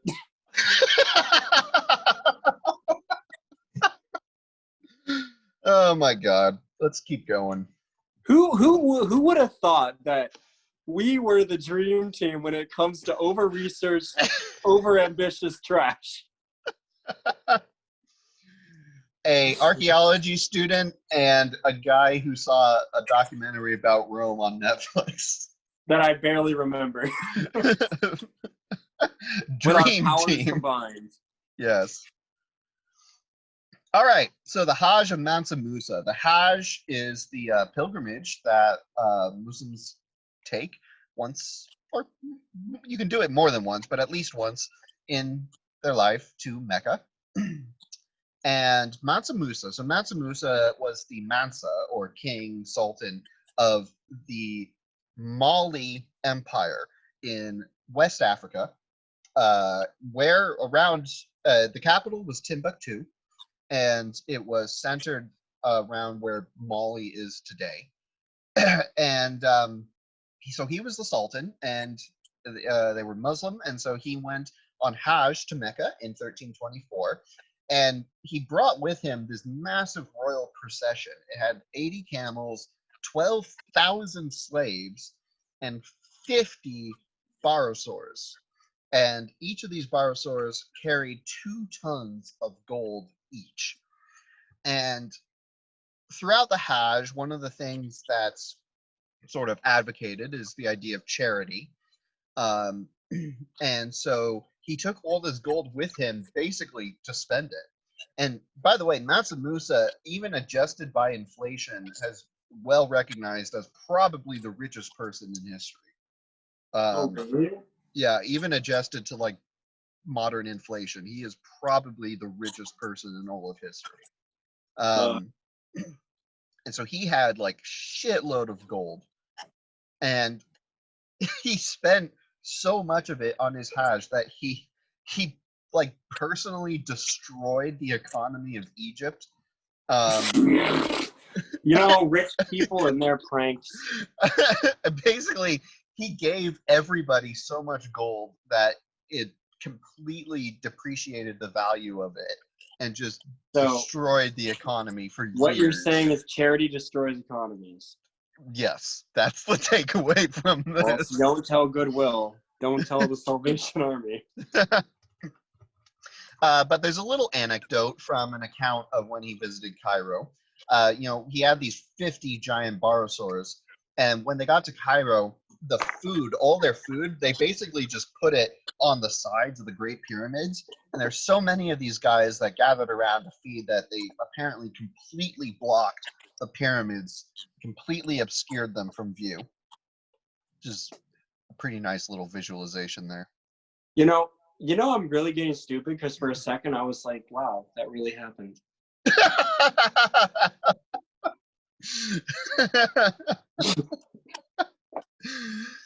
I mean, everything else I'm telling you about it is real. It's just the dinosaurs. What do you mean, man? The dinosaurs are real. Oh my God. I see them when I look out my windows, Peter. How long have we been at this? Too long. Let's keep going. All right. The travels of Ibn Battuta, one of my favorite people. Ibn Battuta, sometimes called the Prince of Travelers. He basically, so he was one of the few people who actually traveled the full like Silk Road. And he traveled so much. He was born in Morocco. He went as far as Indonesia, possibly even China, but we know for sure Indonesia. And as far north as like the southern part of Russia, and then all the way down to Zanzibar in East Africa. He also went down to Mali. He just traveled like freaking everywhere. And he wrote an account of those travels, the Rihla, which is thought of as like one of the most valuable medieval documents because he describes all the people and all the cities that he visited throughout that like 30 years of traveling. And throughout his travels, he spent his travels riding on the back of a Spinosaurus named Sadiki, which is Arabic for my friend, which I think is sweet. Ibn Battuta describes Sadiki as a sensitive companion and a loyal defender that stayed with him throughout his journeys. Some human dino love. Thank God. Yep. Yeah, no, we talk a That's lot. really cool. Like, he was so well traveled. Yeah. But, we talk about how much havoc and destruction the dinosaurs wreaked, but, they were pets. They were loved. They were like horses and dogs, all in one. Yeah. How inspiring. How inspiring. Go and ride your dinosaurs to Zanzibar. Yep. All right, now do we want to talk about the Black Death? Oh, it was such a heartwarming slide, though. God, there's only like one heartwarming slide in here. Come on, human history, step it up. Anyway, the Black Death, deadliest pandemic in human history, killed a lot of people. More relevant today than I'd like it to be, but you can't control the muffins, you just can bake them. That's what I always say. Hang on. You can't control Do not all analyze the muffins, it, Peter. But you just bake them? You're making the muffins. Peter. Maybe you're right, but you're probably wrong. let's just let me do my bit. All right. Keep telling us about the uncomfortably relevant topic in today's presentation. Anyway, this is the way the muffin muffs, Anyway, lots of dinosaurs died. Also, lots of people died. But honestly, in my opinion, the dinosaurs are more tragic. There were some extinctions going around. Some species, such as the Compsognathus, which I loved so dearly that I didn't even learn to bother how to properly pronounce it. You also chose it to be the thing that died. I did not choose it. The Black Death chose it. Peter. You're right. The Black Death took my child away from me. My compsog. Child Anyway. you cannot pronounce. It's not a virgin olive oil now, is it? It took you a second. It did. I was like, what the fuck? Oh, what a wonderful history of me being able to pronounce no word ever. I barely know this language. Anyway, God, how are we going to edit around this? How are we going to make this slide coherent at all? That will be your job, not mine. But no, seriously, I can help you if you want. I think we're going to need to tag team this one. Yep. I have ruined this slide, but I'm stubborn. I'm going to keep going. Keep There's going, gonna be man. awkward cuts like every other sentence in this slide. It's going to be the most disjointed thing in the world. Just keep it going. Let's keep it going. Anyway, the Compsognathus, the Constantinople, whatever it is, it was wiped out entirely by the Black Plague, which is very tragic. Serious social, economic, and religious impacts, as you know, because the time you went to try and buy toilet paper and there was none. Pandemics ruin the economy because for a period of history, which will forever befuddle me, toilet paper was the most valuable commodity for about 2 months. And that's not even a joke. That's not even a joke. What are we doing here? What are we doing? Anyway, okay, Arthur, real life is depressing. Let's just stick with the Black Death. That's what I tell myself all the time. Back to the good days of yore, the Black Death. The good old Black Death. All right, keep it going. Social, economic, religious impacts. Lots of stuff was messed up. So this is the contentious part. This is where all the people go to their Facebook pedestals. My personal belief is that it was the mammals' fault. And for a long time, the dinosaur and mammals, they've been tussling because some people are like the dinosaurs are better. Some people like the mammals are better. Everyone's like cats are great. Well, we found out later, maybe they're not that great. But there was a sort of turning point in the mammal dinosaur sort of cats or dogs debate, except the dogs or mammals in this tense killed everyone. So that was 10 points off of mammals if we're using Harry Potter scores. More like 100. They did pretty bad there. They killed 200 million people. I think that's a little more than 10 points. Harry Potter allegedly put his name in the Goblet of Fire illegally. You know, we all make mistakes, even though he didn't. Some people put their name in the Goblet of Fire. Some people killed 200 million people. Some people got eggs today. A lot of people do a lot of crazy shit. Anyway, some dinosaurs built up resistance because dinosaurs are bros. They went around just whacking the mammals, taking them out. Eventually stopped the pandemic because no mammal equals no pandemic. So I think the takeaway from this is that for Corona, we need to go kill all the mammals. Someone tell Anthony Fauci. This is our solution. Seems to be my solution to a lot of things, thinking back to that night. I'm pretty sure my solution back then, like 2 years ago, was just kill everyone. Kill everything. Oh, man. So they tried using cats at first, didn't take it. The cats did not take it seriously, so they went to dinosaurs. Black That's Death, very on brand. by death, you know. What? I'm trying to do a hashtag for some reason. I don't know why. Hashtag Black Death. Hashtag no death, no problems. All right. So let's move on here. Oh, geez, man. Oh no, now I don't have nice 30-minute breaks between slides anymore. We're getting to your time to shine. Oh, I All right, shine like Arthur. 1,000 suns. Tell us Anyway, about the the Aztec great Empire. dinosaur in the sun. This is the other major world religion that we are going to be representing in our presentation. Great sun dinoology. Yes, anyway, the Aztecs practiced human sacrifice for no other reason than to appease the great sun dinosaur who lived in the sun, walked on the sun, and that looked a bit like that. That He is was a him. great guy. He was a That great is dino. that is a NASA photograph of the great sun He dinosaur. is still up there. He just is not as happy. Yeah. But NASA did take that picture. They called it a cover-up, Peter.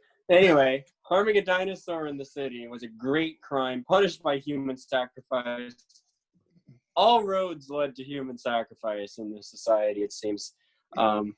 If you aren't sacrificed, what's the point, really?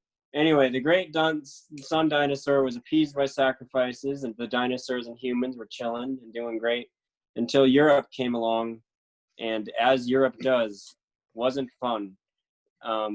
Except Europe's all right, I guess. Except back then, no. Today, Europe. Arthur Williams' social commentary On the continent of Europe. on colonialism and Europe. All right, the Aztec Empire fell and the great sun dinosaur was sacrificed to the cold hands of colonization. Anyway, the great sun dinosaur wasn't having it and went back to his home in the sun. And we took a photo, and he's just chilling. Yep. Europe can't colonize the sun. Not yet. Not yet. Any questions about the Aztec Empire? Nope. This was pretty comprehensive. This is everything you could possibly want to know about the Aztec Empire right here. Exactly. This is an entire world's knowledge of world's history. Anyway. Good talking, Arthur. All right. Dude, we made it to 1438. That's like, if you round up, that's 2020. We're getting there. Okay, so the Incas further south in the Andes of South America, the Inca people, they specifically bred iguanodon, which we have not seen yet in our survey of the history of the world. They liked the iguanodon because the iguanodon got those hand-like feet, and they can walk on either 2 or 4 legs, and both of those traits are pretty handy for walking through the very difficult Andean environment. There's, lots of mountains, steep ledges. It's a very difficult environment. And so these iguanodon, they were like on top of it. And so when the Inca Empire was founded by the Kingdom of Cusco, expanding across the Andes, and the construction of the extensive road network through the Andean mountains that connected the empire together, a lot of those things are attributed to, the ingenuity of the Inca people, but also to the iguanodon for being able to be a workhorse in that very difficult environment. So good on you, iguanodon. Good on you. Let's give a clap. Go iguanodon.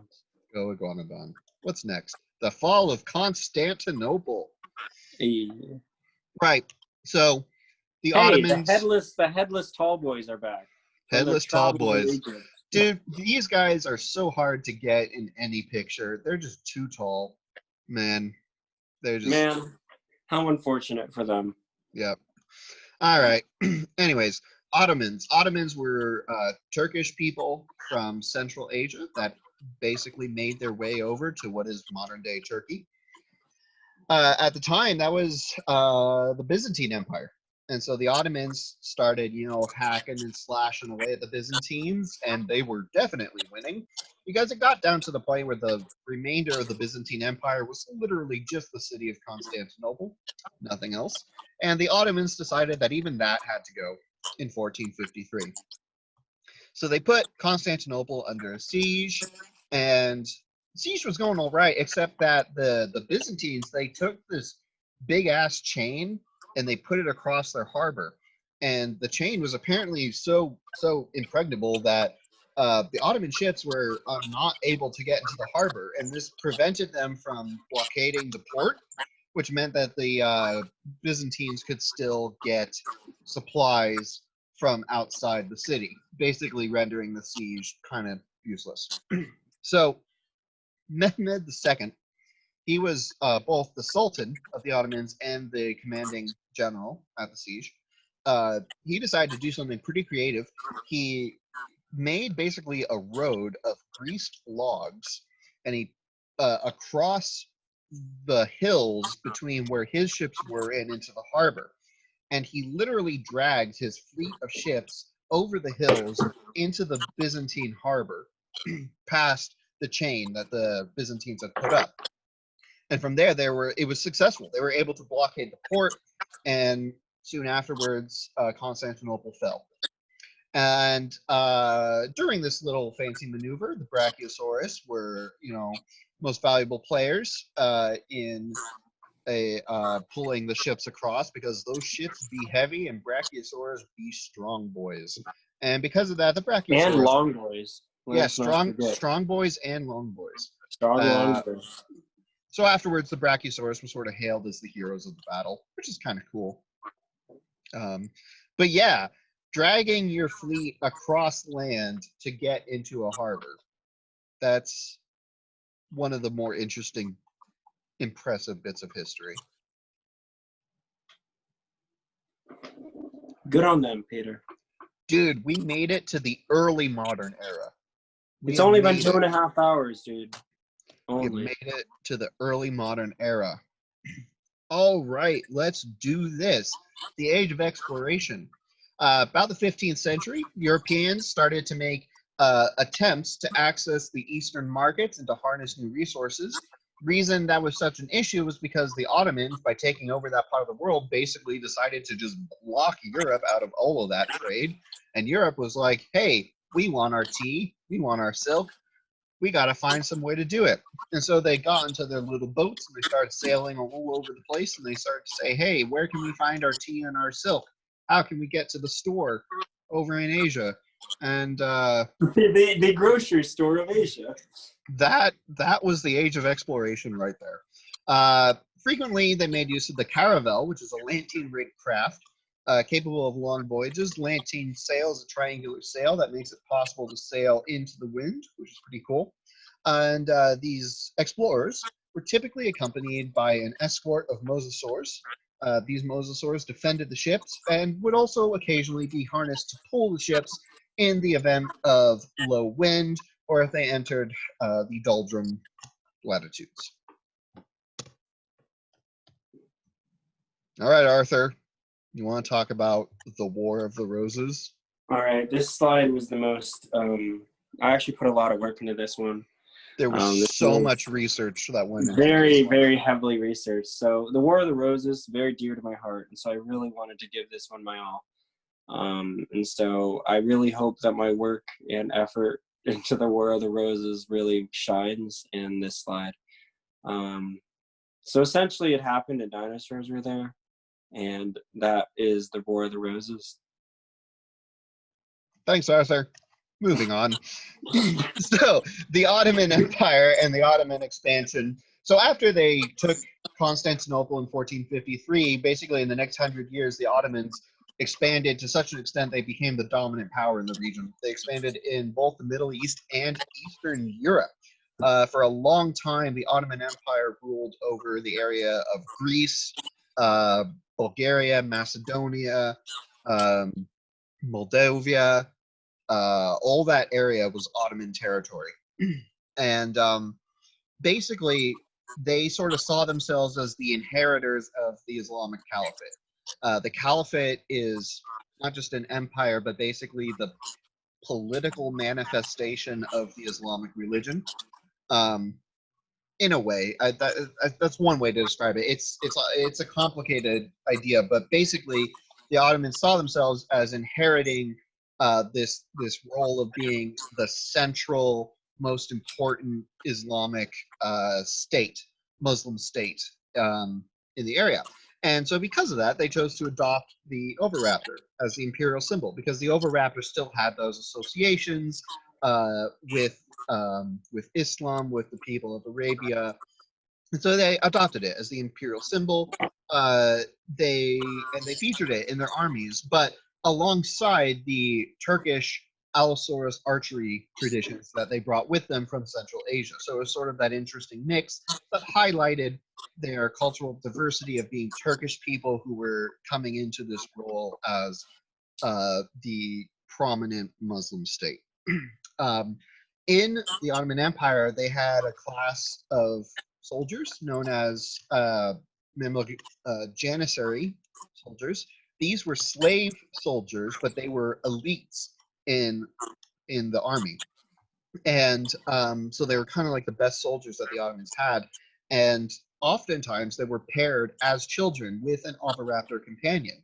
And not only would that particular oviraptor accompany them into battle, it was also a lifelong partner. So there was sort of that close bond between the Janissaries and the oviraptors. That's kind of heartwarming if you forget that they killed people. Yeah, a lot of history can be heartwarming if you forget that they killed people. How fun. History is fun. All right, let's keep it going. Oh man, that's a clusterfuck. I Anyway. don't know what you were going for with that particular picture. This one is from Arthur. Yeah, okay, this samurai. We all know him. We all love him. We all watch anime. No, I don't watch it, but it sounds cool. Anyway, samurai. Hereditary military nobility in Japan. You all know this. We all know him. We all love him. We're a samurai, dude. Retainers, who doesn't know what a samurai is? I think a baby comes out knowing what a samurai is. Anyway, retainers of the local daimyo follow the Bushido code. Bushido code was all like cool and stuff. They're kind of like Jedi. Thanks, Not Arthur. really. Do you know anything about samurai? Nope. Then let me finish. Anyway, they're pretty cool, man. And they dueled each other's with their katanas while riding the Fukuyasaurus. And they just zoomed around, slashing and clashing, and the Fukasauruses were making noises, and they were all, having a good time until someone lost their head. They were shit. really, oh shit, and then it was real awkward, man. Yeah. They displayed discipline, honor, loyalty, Fukasaurus riding skills. These were really the 4 pillars of being a samurai. You had to, be loyal, honorable, ride it well. Japanese history, just like, it's like a birthday cake, but instead of sprinkles is samurai, and they went hard with the sprinkles. So there's just samurai all over the place. Until recently, when they decided that the sprinkles were bad for your health. And so there's less samurai, and there's more giant robots, allegedly. But Japanese history, a lot of samurai in there. And, while samurai may not be as prominent as they used to be, they're still out there riding their Fukasauruses, and the weebs still cheer. And I cheer because they're pretty cool, man. Like katanas. My uncle had a katana. I didn't know why. He was a redneck, but he had one. Not samurai. Cool. All right. So now we come to colonialism, which, I mean, I don't know. Talking about colonialism always feels like a bummer because it's like, and welcome to the period of history where we really fucked shit up. All right. So, first wave colonialism, the term comes from the idea of dividing the whole history of European colonial activity into like 2 major waves. So this first one is dealing with what the Europeans did in the Americas And the big players were like the British, the French, the Spanish, and the Dutch mainly. And so basically, they came over. The Spanish took out the Aztecs. The Portuguese, I forgot to mention the Portuguese. They were also there. Took Brazil. They took out the Incas. Just fuck shit up. And one of the ways they fuck shit up was they introduced the Allosaurus, which there was no Allosaurus around. So they took this Allosaurus and they threw it in there, and this thing just went around wreaking havoc on the indigenous populations. And they just let it loose, unregulated mauling rampages. Some became wild. They decimated the local hadrosaur population, which in doing so, that sort really undermined the indigenous economy and the workforce, which is sort of a big theme in colonialism. Just sort of undermining the indigenous systems, social and cultural systems. These wild Allosaurus, though, they did give an edge to the Americans during the American Revolution, because with these Allosaurus just running around, it was really difficult to land new British forces on the continent. Because it's like, you don't know. Are you gonna, when you land, is there gonna be an Allosaurus there? I don't know. It's just there's no way of knowing. they just poof Allosaurus, and then you're dead. Poof. They had a customary poof sound. Yeah, whenever they came out of the forest, it was just poof. Anyways, where now, probably one of the most dramatic moments of Allosaurus use in the sequence of colonialism was the Haitian Revolution. The Haitian Revolution happened shortly after the American Revolution. Basically, it was a slave uprising, and these self-liberated slaves, in their servitude, they had basically been forced to care for the Allosaurus that were owned by the white slave masters. But because they were the ones caring for the Allosaurus were loyal to the slaves, because these were the guys who were caring for them. And so the slaves took the Allosaurus and they turned them on the white slave masters, and the Allosaurus were like, fuck yeah, sure. And they just readily mauled the white slave owners, and the Haitian Revolution was won, or at least underway. So there you go.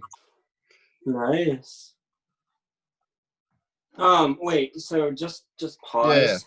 Yeah. So is it recording onto your computer, or? I think so.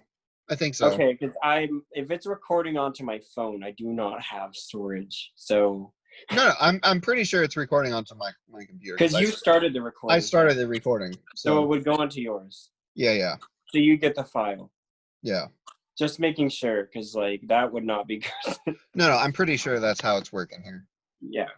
All okay. Right. Cool. All right. Anyway. Oh my God, 1700.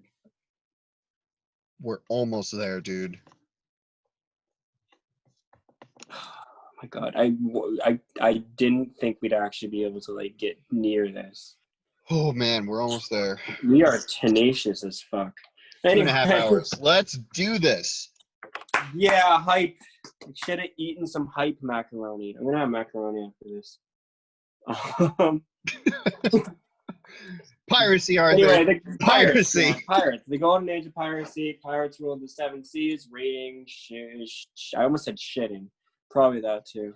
Capturing ships and looting. Essentially Pirates of the Caribbean going on. All that. Also, all 3 movies are equally good. Bullshit. Anyone that says the second and third aren't as good. I agree with that. They're all pretty good. Thank you. Why the fuck are people the second and third ones aren't as good? They're good. You know what's really bad? The 4th and 5th ones. But I don't get it. Yeah. I don't get it.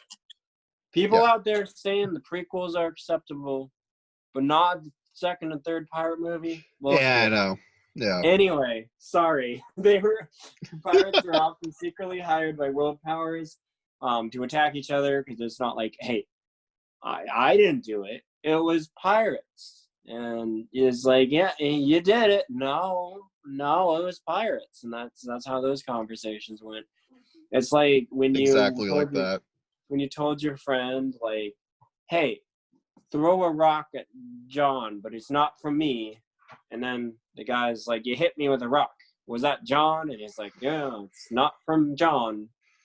And it's essentially pirates. I thought Anyway. hang on. I thought the rock was getting thrown at John. Maybe it was. Pirates were messy. Maybe they actually shot the wrong people sometimes. There's no way They to know. accidentally shot themselves. They weren't known for their cleanliness. Iconic shift of names, so powerful. The people fighting the pirates were like, you know what? Blackbeard's got like 10,000 attack power. That's how they measured it. Attack power. His attack power was off the charts, man. Anyway, they got attack megalodons, which I don't know if you ever dealt with attack megalodons. They're pretty ferocious. They're giant-ass sharp things. Very dangerous. Many people died trying to tame them. Eventually, they got a couple. Anyway, the pirate ships were getting stronger. The megalodons were getting stronger. And so they had a giant-ass battle where a bunch of megalodons and pirate ships went at each other. Coolest thing I've never seen because I wasn't alive. Yeah, it And sounds I pretty really awesome. Sounds pretty. Did not wish. Yeah, man. It was like.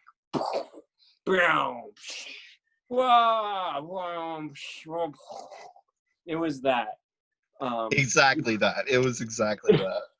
Yeah, anyway, it only ended when the Kraken, who was trying to take a nap, was like, these guys are being pretty rowdy. Came up, killed every single pirate, apparently, ever. All of them. Even the ones illegally downloading music. They were just sitting there downloading something. A tentacle came and whacked him in the back of the head. Anyway, don't copy that floppy, Peter. Anyway, the lawless period ended. The Megalodons and the Kraken, outside of taking out those floppy copiers, returned to the depths, and it was a pretty badass thing. And like ninjas, pirates were like, whoa, man, that's cool. And a lot of people dressed up like them for Halloween. And if people aren't dressing up like you for Halloween, did you really accomplish anything? There are no people dressed up as colonizers for Halloween. Just saying. Okay. I've never seen a George Washington. He wasn't relevant. I feel like I've seen a founding father. I dressed as George. I didn't dress. I did a wax museum of George Washington. I've told you this, but it's the stupidest thing I've ever done. No, it's not, but it's still pretty stupid. I did a wax museum of George Washington in 5th grade and didn't mention he was president. It slips my mind. I was like, all right, you fought in the Revolutionary War. Then nothing happens. Oh, man. See, Oh, jeez. that is called light research. Anyway, next, Catherine the Great led the modernization of Russia with her squad of Bactrosauruses after Peter III, her husband, was overthrown by some type of mess. Anyway, her and her Bactrosauruses were chilling. Not really. They were kind of busy. They colonized a lot. They established Russian territory in Alaska, even before Sarah Palin got there. I don't even know who the governor of Alaska is. That's my only Alaska knowledge. Sounds like a cool place. Sounds very cold. Anyway, the Bactrosauruses got there. She reformed the Russian government, many new towns, was fixing it up, was like, hey, man, let's make this better, and let's take shit. Every town had a statue of her and her pet Bactrosaurus. Clive was his name. Clive. Her and Clive, the great Russian Bactrosaurus, they had statues everywhere to symbolize Russian greatness. I have a question. Hello. Yes. Hi. In the picture, is that the Bactrosaurus? Is that Clive on her shoulder there? That is Clive. He likes riding on her shoulder. How big are Bactrosaurus? There's no way of knowing. Did you not just say that there are statues of her and her Bactrosaurus all over Russia? I mean, Are you Googling how big a Bactrosaurus is? Where is this leading, Peter? I am interested in the accuracy of your photo. Well, because I want an accurate visualization of Catherine the Great and Clive. You know, All right, is Clive? How about this? is- We'll compromise. Google how tall Bactrosauruses were. All right. Hang on. I'm pulling it up. We're here. making this accurate. We're doing some behind the scene fixes.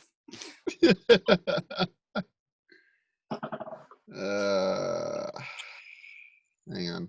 It's getting there. All right, Bactrosaurus size. Bactrosaurus size.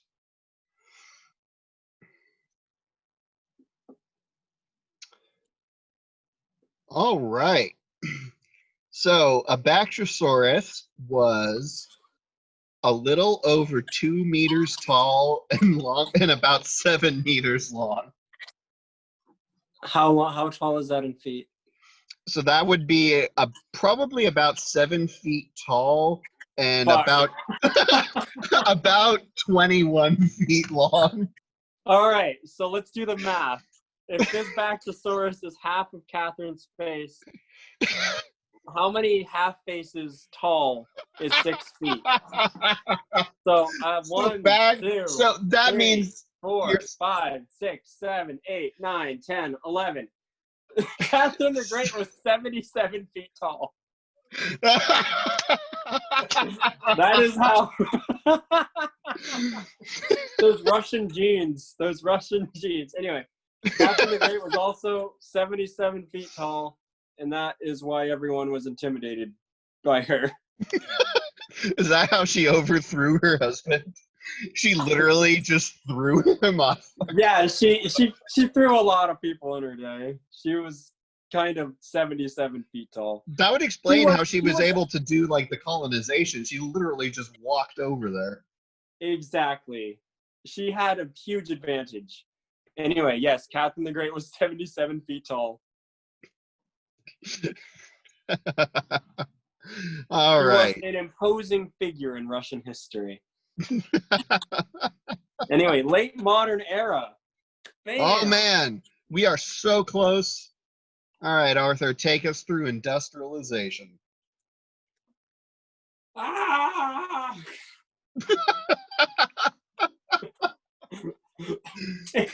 It never ends, Peter. It just keeps going. We are almost there. We are man. so close. All right. We are at 1850. We have literally done like 98% of all of human history.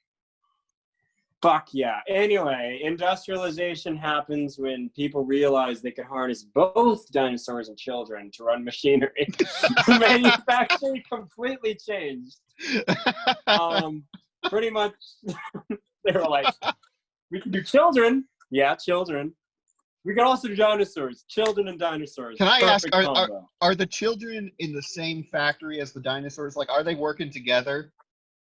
Yes. So, like, what was the child mortality rate in this situation? 100%.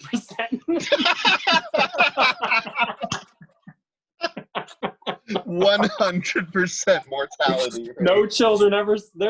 There have been no children since industrialization. All children were wiped out. They had to grow them from bats.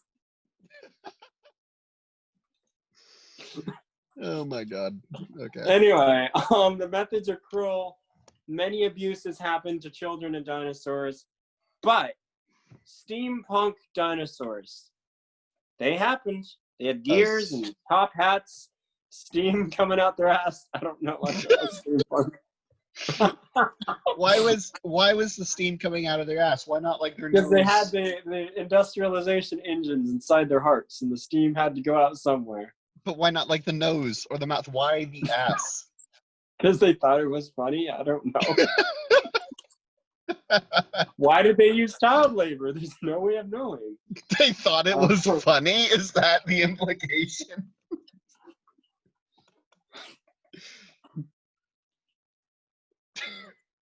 You good, Peter? Yes. Keep going. All right. Entirely mechanized dinosaurs, just gears and cogs are attempted, but they weren't any match for the real thing. You put a giant cog T-Rex next to a real T-Rex, one swing at the tail, smash.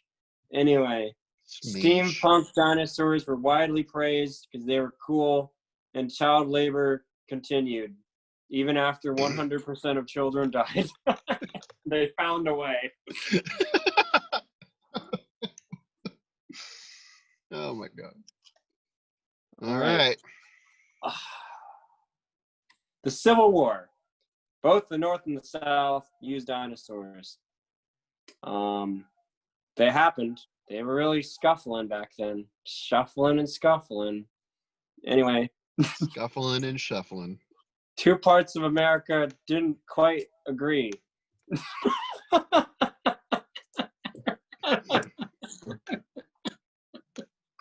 That's the Civil War.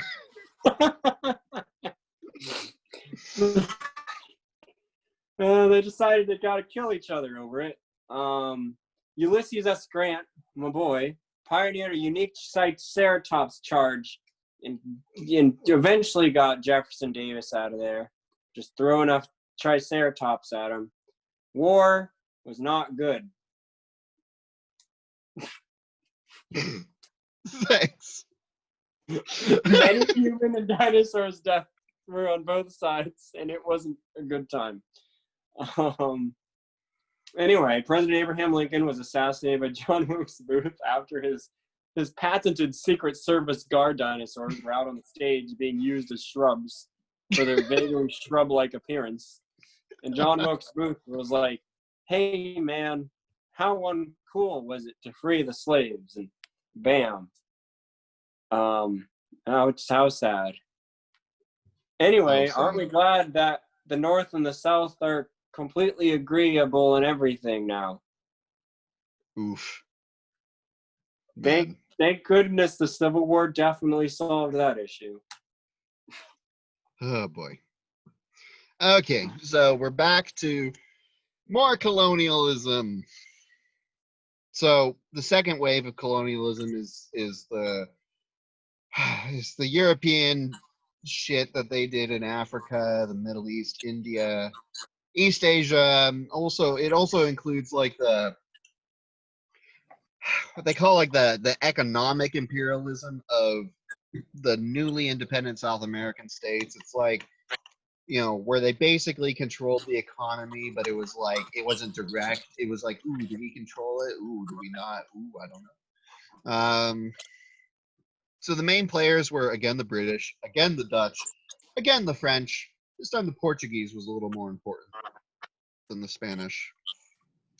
The key factor in all of this, or in a lot of it, a key factor was the European domination of the Indian Ocean trade. This was achieved when the British and Dutch merchants introduced the Megalodon again. And the Megalodon, my boy, the Megalodon, and he came in and he just like wrecked shit on the indigenous plesiosaurs that were used in the Indian Ocean. And yeah, that's how Europe dominated the Indian Ocean. And that's true.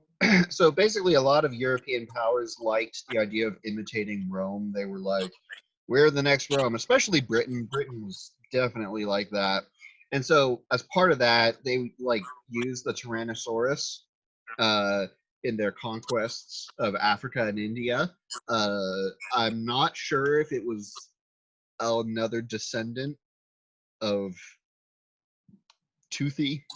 Yes, it was. Okay, thanks, Arthur. So literally, apparently there's one line of Tyrannosaurus in the entire world. Yes. And so used in the colonization of Africa and India.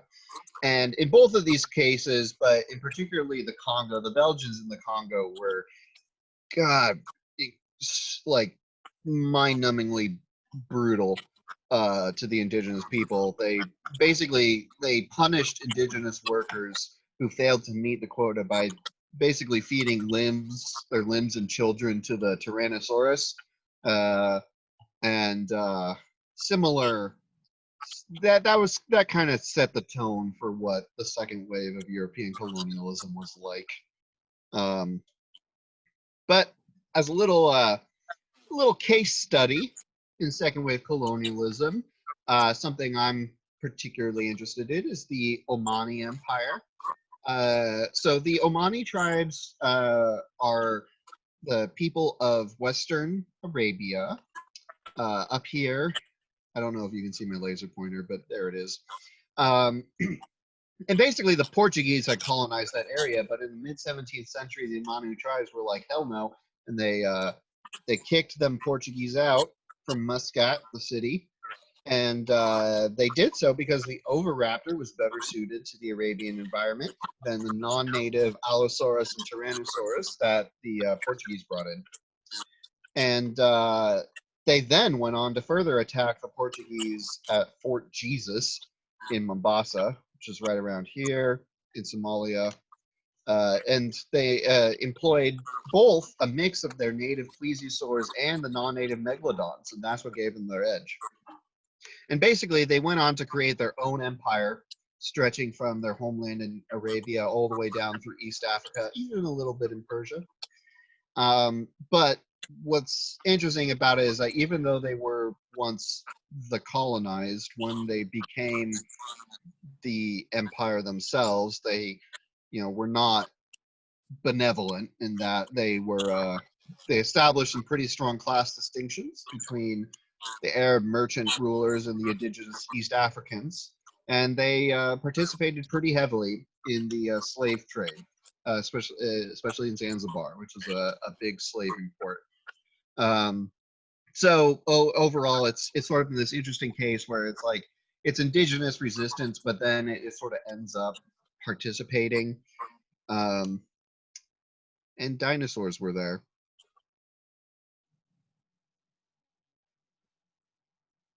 Cool. World War One. Oh my God! That's dude. Check this out, bro. Is this the 20th? We made it. We made it to the 20th century. Oh my God! All right.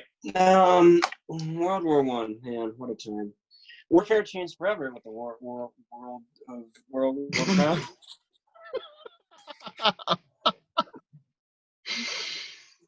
Oh, we're almost there, Arthur.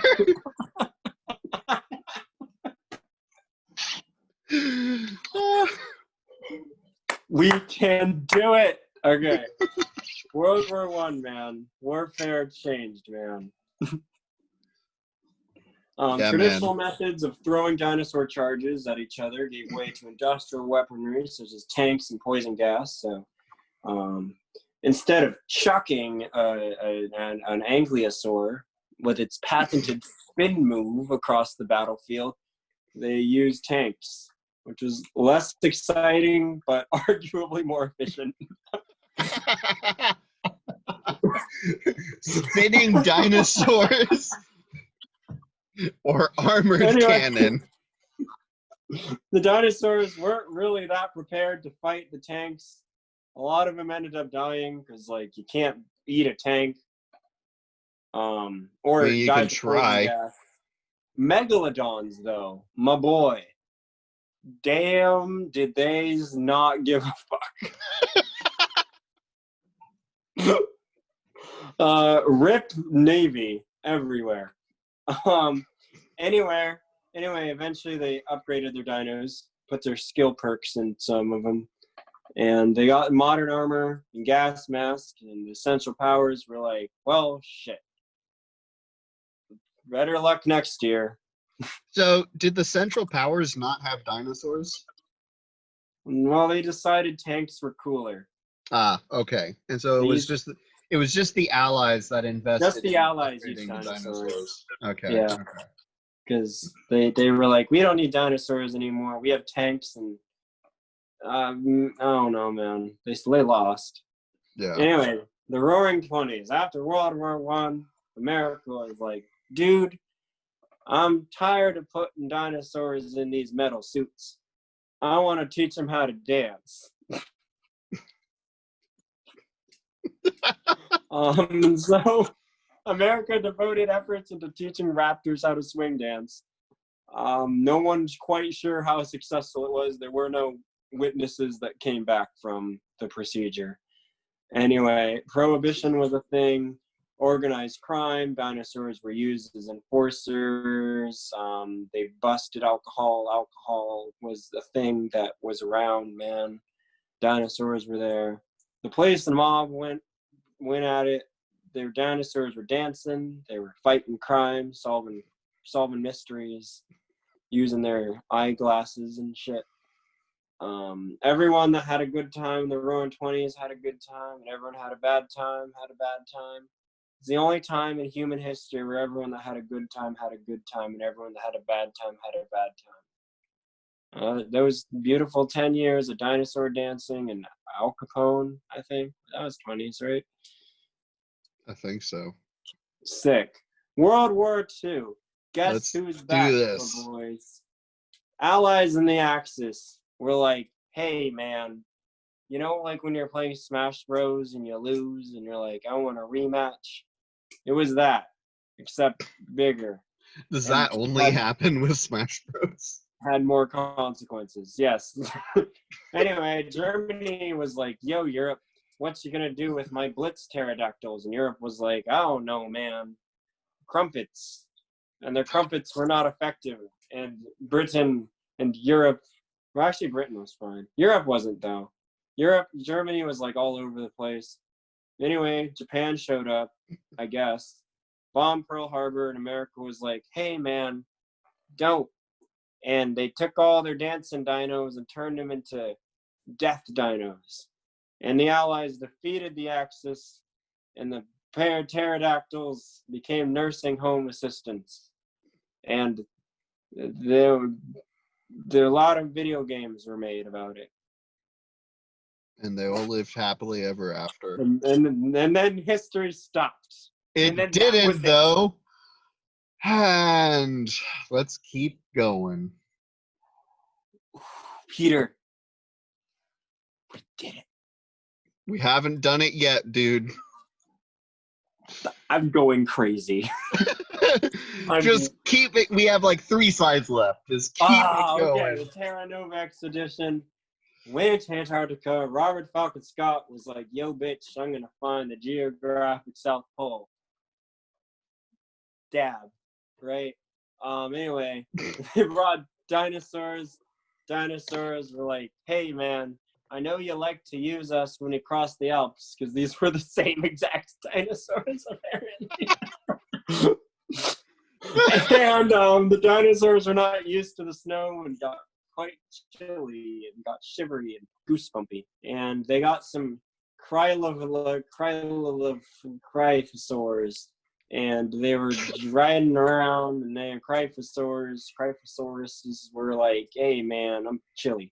And they left. And Robert Falcon Scott was like, dang it, but I'm going to keep going. And they died, but the cryophosaurs were fine. A happy ending. Cuban Missile Crisis. Man, what a time.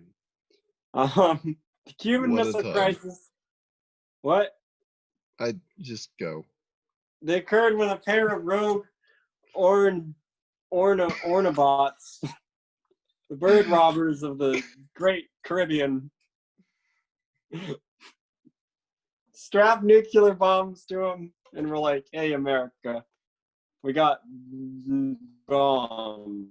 And America was like, hey, no, bro.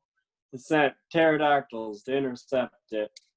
In the meantime, President Panty Draco, a type of dinosaur, was elected into office because, of course, he was. This is the natural conclusion. He was not necessarily smarter than any other dinosaur or better at anything. He was just a dinosaur in a suit, but he was loved all the same. I have a question. Yes. Could he talk?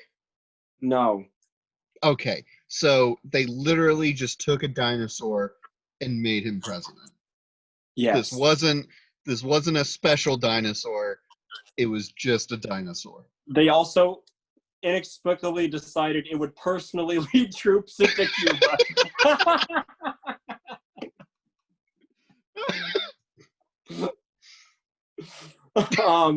Anyway, President Panty Draco spent time away from his office and went into Cuba, got lost in a bush, and they were like, dang, man. The two sides were like, dang it, he was a good one. Let's not bomb each other. But the Ornabots were like, I don't care. They were dropping rocks on each other. Anyway, the space age, Russia and America were like, yo, see that giant ass cheese ball in the sky? I'm gonna put my dick on it. And that's what they raced to do, because that was important to them, apparently. Anyway, they were both racing to see if the dinosaurs on the moon first. Dinosaurs were given many test runs, but they weren't very receptive to the concepts of safety, spacesuits, and many of them died. So they were like, yo, let's not use a dinosaur, let's use a human.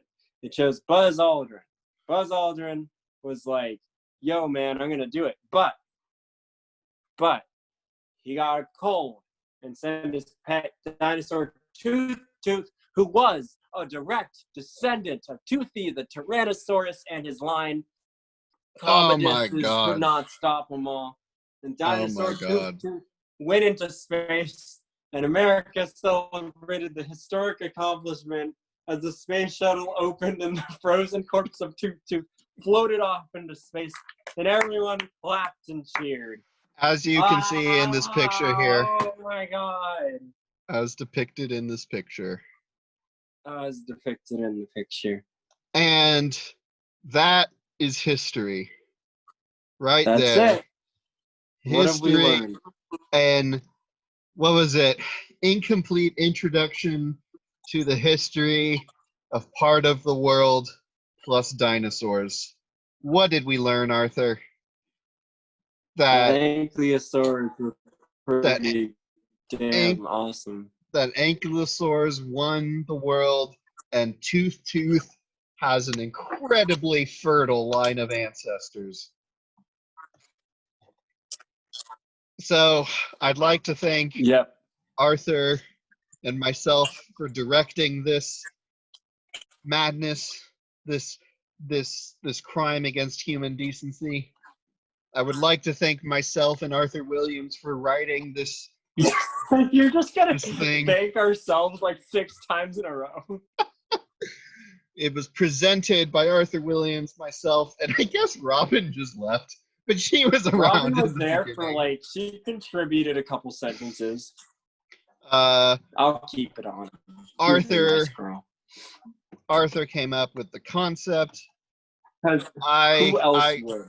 I know, right? I came up with the historical outline.